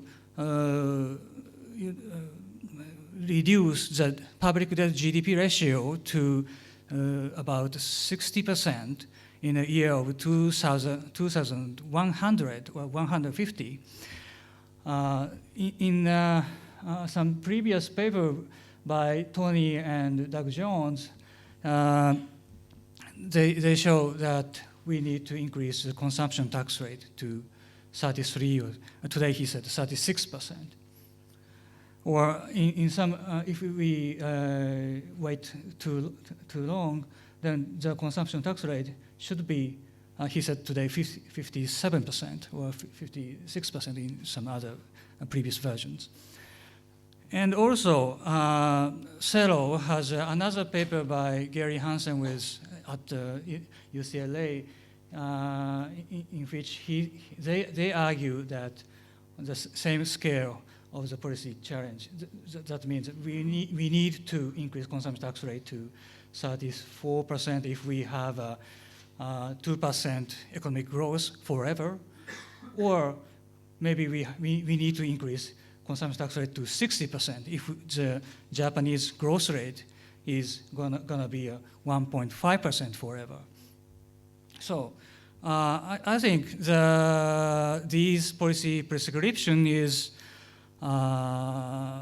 politically very hard or nearly politically infeasible in Japanese policy, in Japanese democracy.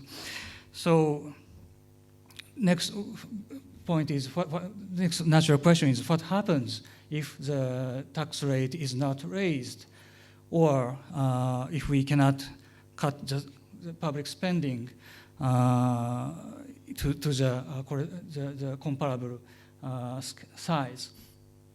The natural answer is, as Tony and Celo said today, we will have an implicit default of government debt, or in other words, we will have an inflation tax, or in other words, it is a hyperinflation in Japan. So then why we have so stable market situation or stable inflation rate now? This is a next topic which I will talk in this presentation. So the question is that why we have a mild deflation continuing for many years. Tony and Nakajima-san at Kyoto University has another paper that explains this situation. So their claim is that, so even if hyperinflation is approaching to this country, deflation may continue for a very long time if some banks or some financial institutions in Japan are very, very optimistic. The logic is following. So there are lots of people who are pessimistic about JGBs, but pessimistic household or pessimistic business people cannot sell short the JGBs because there is some financial constraint. So if there is only few big banks who have a huge, who are very, very optimistic, then they will buy lots of government bonds and keep the price or keep the inflation rate very stable. So we can have a very persistent deflation, even though hyperinflation, the risk of hyperinflation is very high. That's the logic of their paper. So today, maybe I can stop here, but maybe I will show you some other interpretation of the reality of Japan. I think it is a very crazy idea. Actually, there's Matsuyama-san over there. The other day I said this idea to Matsuyama-san, and he said that it is a very crazy idea. So I hesitated to talk today, but I decided to talk this topic because I think the reality of Japan now is already crazy. So, so my hypothesis is as follows. So maybe people's fear for hyperinflation may worsen or exacerbate the current deflation. Let me explain how this works. So in an existing theory, there are lots of paper which explains the deflationary equilibrium. So such as Ben Habib, Schmidt-Grohe and Uribe, and Egerton and Mertola.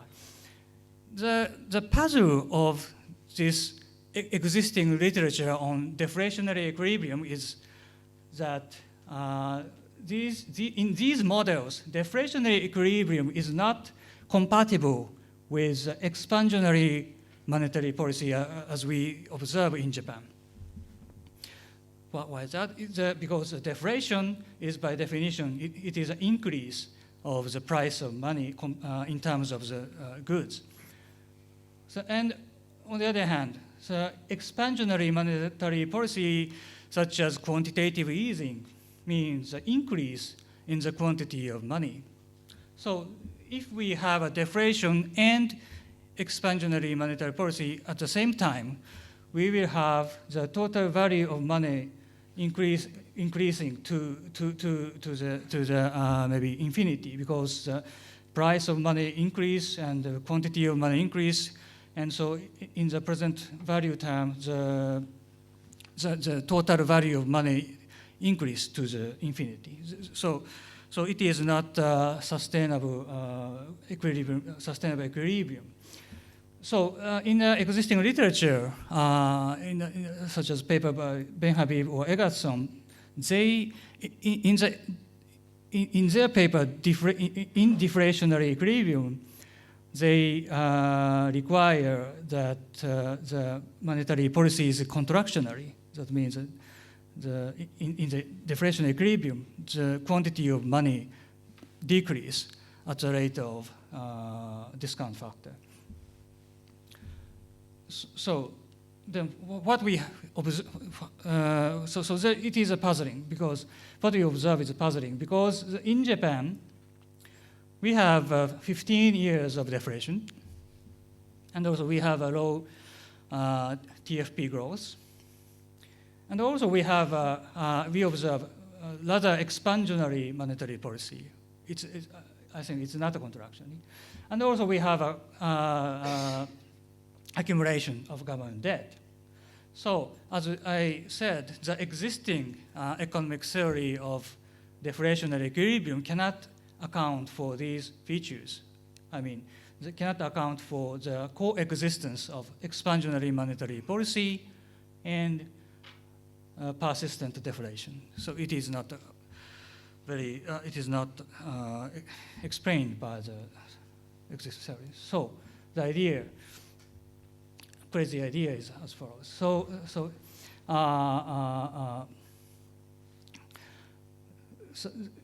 We observe public debt accumulation. The accumulation of huge public debt may impair the credibility or people's credibility or people's confidence on the sustainability of the monetary regime. And so it raises the risk of regime change.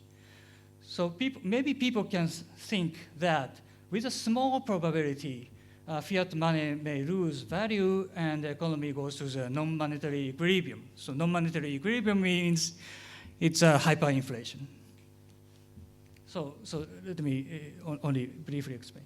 So this is a value of money which is the inverse of the price level, which evolve like this. It depreciates at the rate of inflation rate, which this pi t is a gross inflation rate. So money lose value at the rate of inflation rate with some high probability p. But with small probability 1 minus p, the money lose value. So it is a hyperinflation, the phase of hyperinflation. So if people expect this kind of dynamics in the future, for Japanese people, the money become a risky asset because there is a risk of hyperinflation. And so people require the risk premium for the money, which means the deflation by this probability p. So if with a larger risk of hyperinflation, then we can show that we have a more severe deflation in the survey. So what I want to talk is like this. If we have a more and more public debt accumulation, then the fear of hyperinflation increase, then we will have people want more risk premium on money, so we will have a more severe deflation. So in this kind of story, we can show that expansionary monetary policy is compatible or can coexist with persistent deflation as an equilibrium outcome. Because the deflation of Japanese yen is a risk premium for risky money. So what's the policy? What we can say about policy from this hypothesis is as follows. So if this hypothesis is correct, we can say that zero nominal interest rate can enhance productivity. So it can enhance economic growth because the positive, the zero interest rate is better than positive interest rates. But at the zero lower bound, the quantitative easing has no real effects as long as the nominal interest rate hits the zero lower bound. And the quantitative easing just increases the excess reserve. And so what should we do to escape from this deflationary equilibrium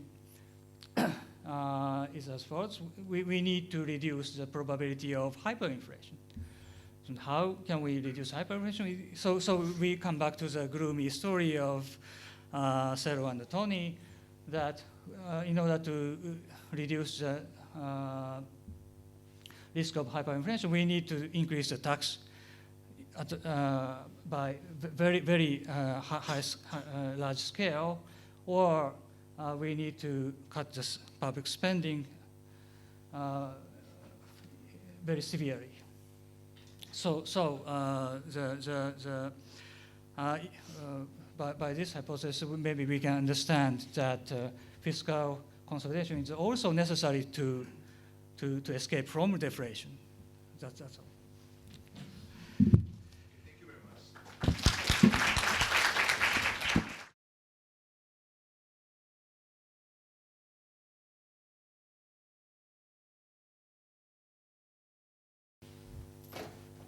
Okay, so I would like to have a questions, I'd like to have a gutsy student to ask the, top scholars, from all over the world. And do you have any questions? Yeah, please. I'm a freshman of Faculty of Economics. I have a question about health expenditure. I think payment system for medical service should be reformed to cut down health expenditure. For example, the government introduced high self-pay ratio for simple disease or injury. But I have nothing. I know nothing about payment system. So, how effective reforming payment system? Maybe could you respond first? It's a quite interesting question, and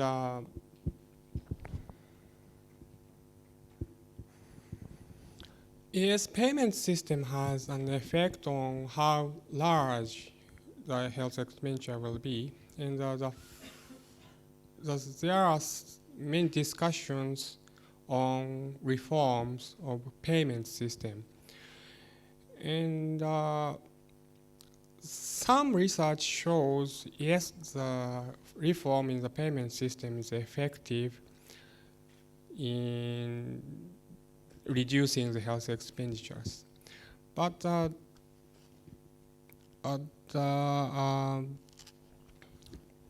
this is my impression. My impression is that such a reform is effective in the reducing the health expenditures, but the magnitude of the effect is quite small compared to the expenditure growth due to aging or technological progress.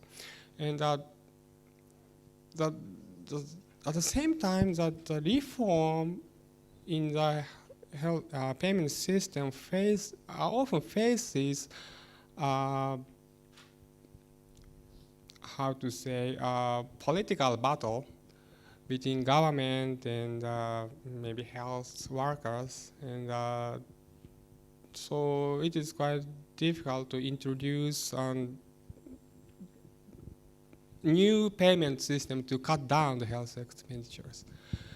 I hope this is an answer for you.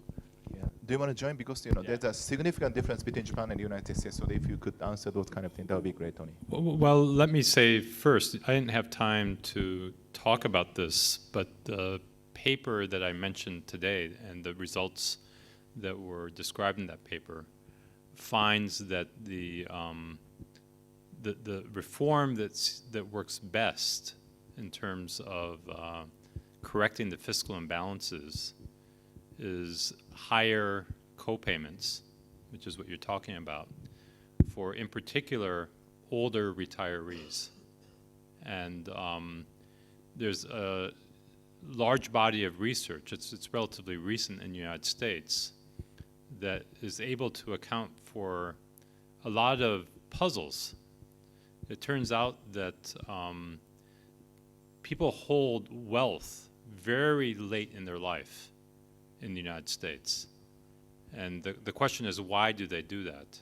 I think there's an emerging consensus now in the United States that the reason, or an important reason for that, is the risk of high medical expenditures, long-term care expenditures late in life.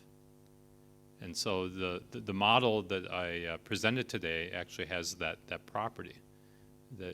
The risks, an important life risk you face, is living to a very old age, and at the same time, because you're old, having been exposed to very high risk of large medical expenditures. And so, I'll just mention a few papers. Probably the most important paper is Denardi, French, and Jones that's made this case. And the other paper is by a co-author of mine. It's Kopecki and Koroshkova. Ipe asked me to talk about U.S. policies, and here, well, long-term care insurance for retirees in Japan is very different as compared to the United States. The United States has a smaller program because it's means tested. The only people who benefit from public coverage of long-term care expenses are those who are very poor. In Japan, there's the entitlement layer that every retiree gets. You get a certain number of points. If your expenditures exceed the threshold, then you get no coverage. And then if they're really high, you get complete coverage. So it's a very different system, but it's quite conceivable that what we find for the United States in my research is this parsimonious, very small means-tested program first provides valuable coverage, and it's also cheap to provide. It's much cheaper as this pay-as-you-go system that we have in Japan. Okay, thank you very much. Thank you. Is that okay? Yeah. Do you have any question? Yeah, please, Hayakawa-san. Obviously, you are not undergraduate, but you are welcome. My age is almost triple of undergraduates. But anyway, all of you expressed a serious concern about the sustainability of Japan's budget, government budget. And but on the other hand, as Professor Brown pointed out, it's very difficult to predict when the fiscal crisis comes. It's something like predicting the earthquake. We almost know that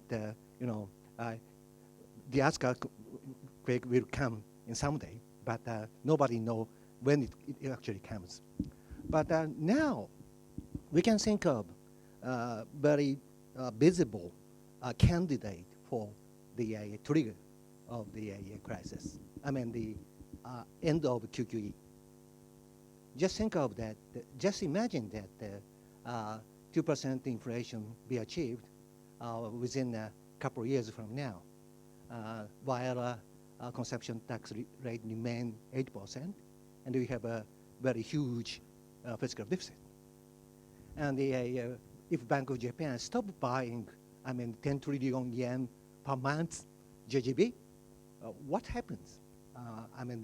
After when the actually 2% inflation will be achieved. Do you think this can be a candidate for trigger or not? I work for the Federal Reserve System, and so I have to put on my hat as the monetary economist now, because I think this is really a question about monetary economics. And before I say anything, these are my own personal views and not those of the Federal Reserve System. And having said that, let me say that some people I know are not concerned about this risk at all. The United States faces the same risk. There's a huge balance sheet, and we've kind of seen that we've stopped purchasing. But there's a question about, isn't that big balance sheet going to come back and cause problems moving forward? And the answer is an acronym, IOER, interest rate on excess reserves. Now, the Bank of Japan has said nothing about how exit will occur once they hit 2%. But my guess is, given the composition of the balance sheet now, there's lots of long-term debt on the balance sheet, that they're going to choose not to sell that, because just for the reasons that you said, that will push down the prices, raise the yields, and could create a sudden sharp change in the yield curve. And so my guess is that as we move towards exit, that we're going to see them providing the basis to offer interest on excess reserves, which allows them, in principle, to sterilize the size of the balance sheet. So that hasn't, as far as I haven't heard any discussion of this yet, but that would be my best guess, is about how they'll avoid the scenario you described. Let me just add one comment. Now that you've heard the official U.S. Fed's view, I think, in other words, the Fed seems to be in it for the long haul. They'll hold until duration of those assets whenever they expire. And along the way, there will be some losses, and the taxpayer will cut the check.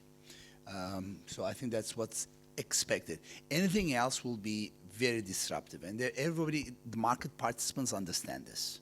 So this used to be a concern a few years ago. Now that the Fed has clearly stated what their policy is, everybody is completely, I think, in agreement. Keio, would you like to join?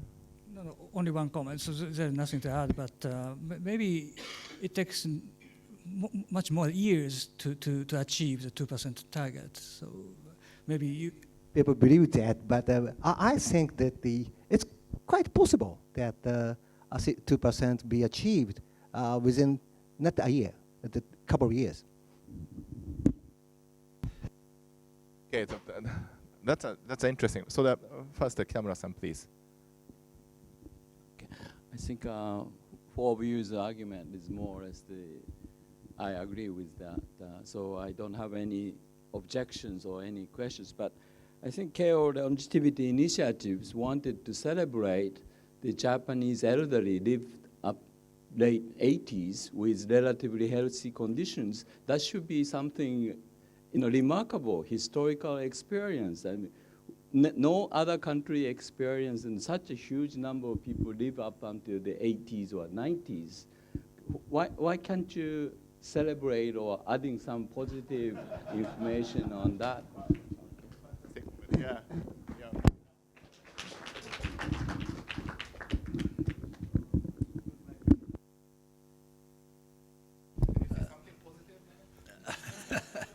No, no. In our models, we don't have a quality of life variable. And therefore, anybody who's 20 or 25 or 50 or 90 years old and alive is equally happy. So in our models, at least, we certainly celebrate life until however long it may last. I see your point. So I think one place where that may play a role is if one were to model a household with an extended household with like 2-3 generations under the same roof, and therefore providing some benefits, or either could be childcare, some home production, or possibly some complementarities in leisure that would enhance happiness. But we are not there yet.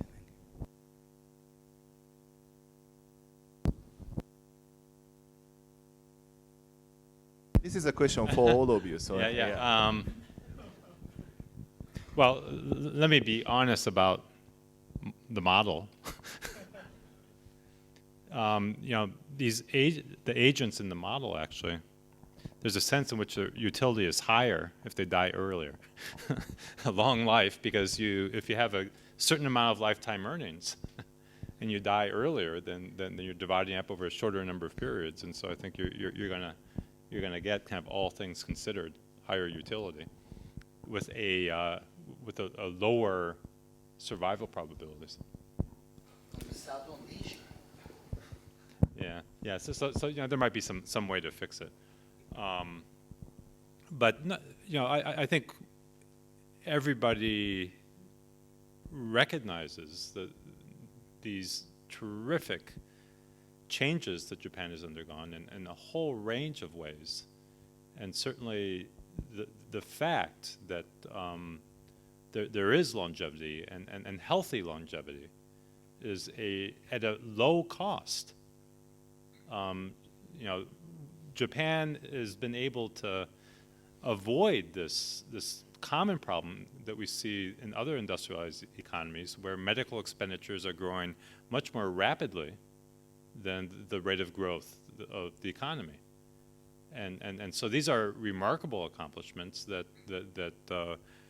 you know, are certainly something to be very proud of, and I think what we're just trying to do is raise some red flags about the future and try to produce a discussion about paths forward.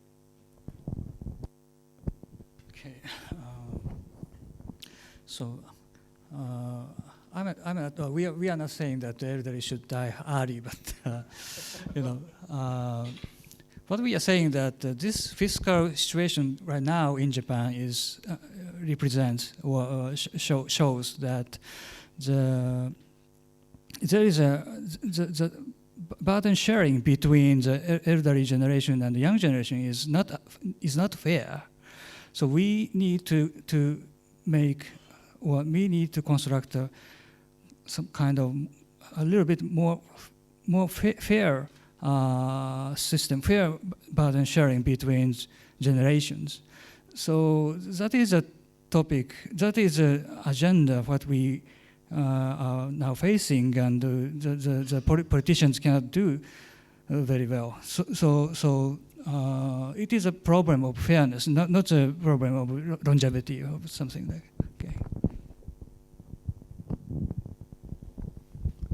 Yes, I totally agree with you.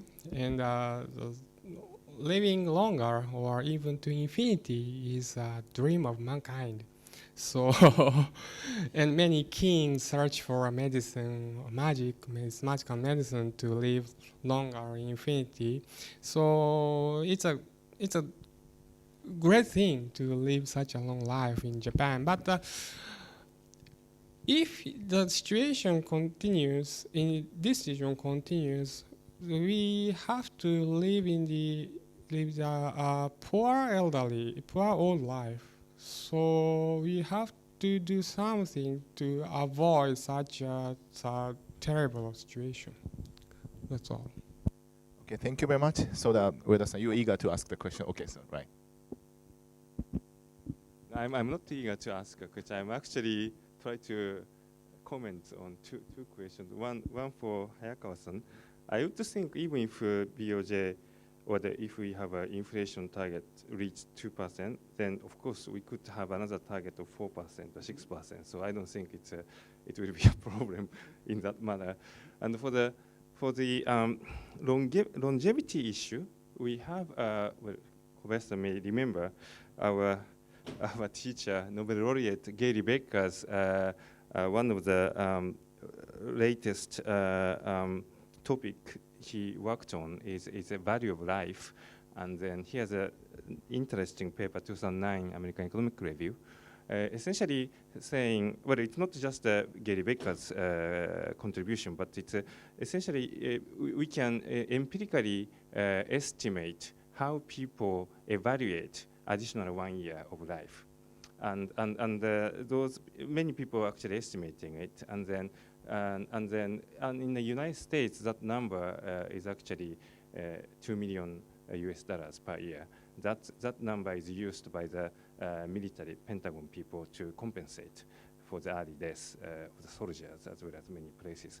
And then in essence, Gary Becker's point was if you look at past economic growth indeed, 1960s to 2010 or so, 2009 or so, many places GDP has grown a lot, but more importantly, indeed, longevity, life expectancy went up a lot, especially in developing countries, as well as in Japan too. Japan most likely went up most among OECD countries. So if you calculate on that value of life, adding to the GDP increase, that's more better measurement of the living standards of our life. And in that case, of course, we have longer life means everyone benefits, and that can be calculated in an economic way. Thank you very much for nice comments and the explanation, nice interpretation. So do you have any questions? So far the questions are coming from the rather benefited generations. I think not so many questions from the, yeah, okay, so I want to have a final question. Thank you. Okay, seems to be working now. I found the idea of the inflation being a risk premium for holding money very interesting, and has been talked a lot today about Japan reaching fiscal balance and how dangerous the debt GDP ratio, the current debt GDP ratio is.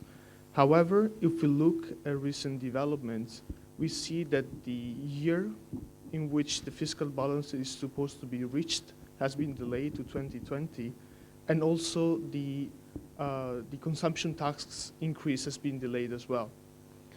Furthermore, the third arrow of Abenomics has been proven more difficult than expected to put in practice, while the central bank has increased the pace of purchasing government bonds. So do you think that the way the situation has been developing in the last few years has actually worsened the situation given what has been discussed today? Thank you. Let me take a stab at that. The last 2 years, the focus has been on whether the economy is in recession or not, whether we have deflation, how can we get out of deflation. In other words, the focus has always been on the very, very short-term issues in Japan.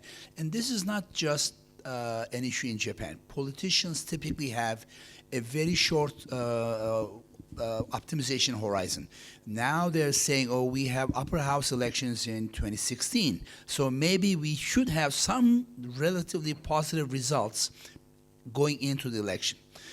The issues we're talking about right now are very fundamental, very large issues, and tackling those will take a long time and also very many aspects of all kinds of ministries.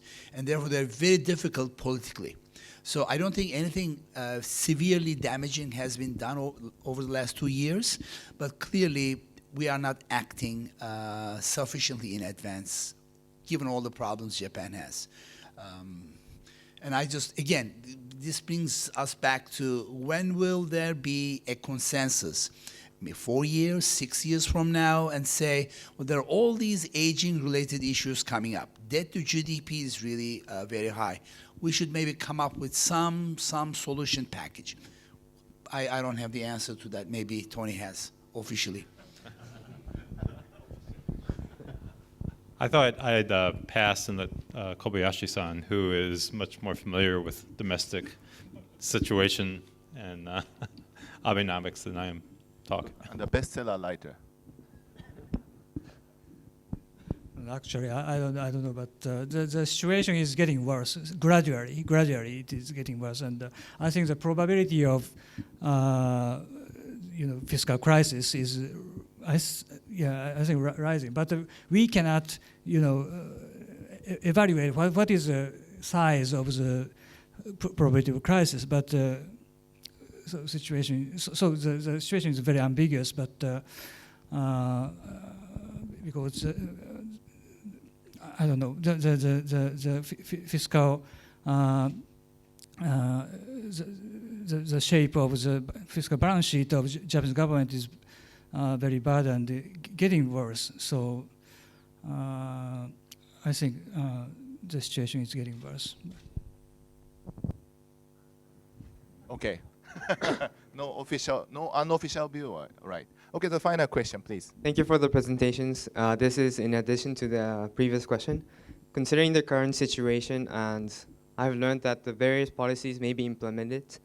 So if you were to order them in terms of effectiveness and the possibility of implementing them, how would it be like? That's my question.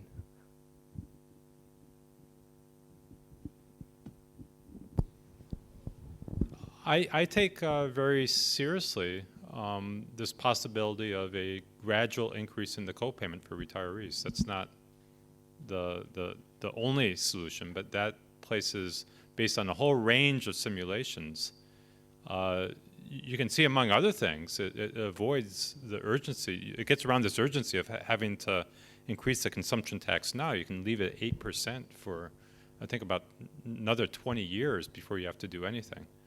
And so now the model may be exaggerating somewhat the effect this will have on savings, but if it's communicated in a way and you gradually increase these co-payments, certainly my research and other people's research from other countries suggests it'll be a powerful stimulus for saving, and that could actually provide some stimulus to the economy as well.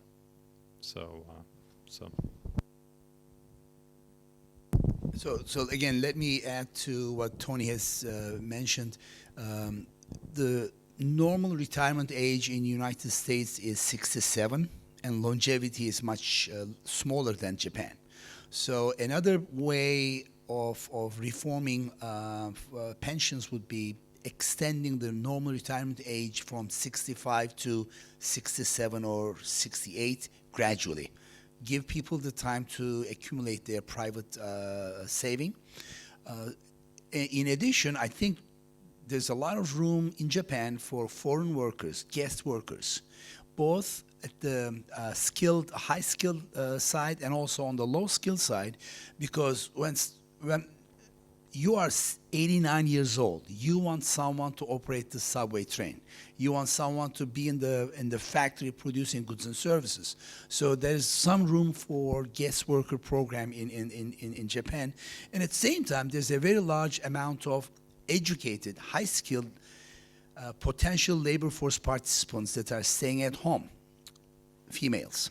So again, I can see another policy by the Japanese government to open up more daycare centers so that females can produce in the market. Do you want to join?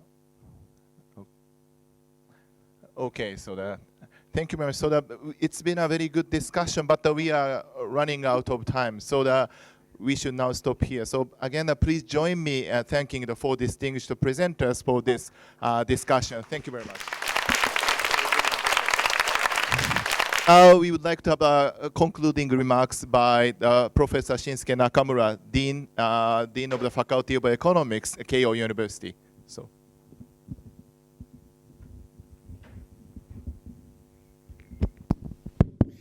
Because time is running out, I'm just saying some short closing remarks. This was a great honor and pleasure to have this splendid symposium with such distinguished speakers. Thank you very much, and wonderful audiences here. Now I'm sure that everybody here understands that the problem, how serious the problem that Japan is faced, and start searching the right way to solve this problem. Then I'm hoping that some young genius person find even a shortcut for solving this problem. This symposium is sponsored by a Keio longevity project with a Keio top global university project, whose leader is here, Professor Okano, who is from the medical school of medicine. And this is also sponsored by the Australian National University Japan Center. And I would like to thank all the staffs here who are working for this symposium.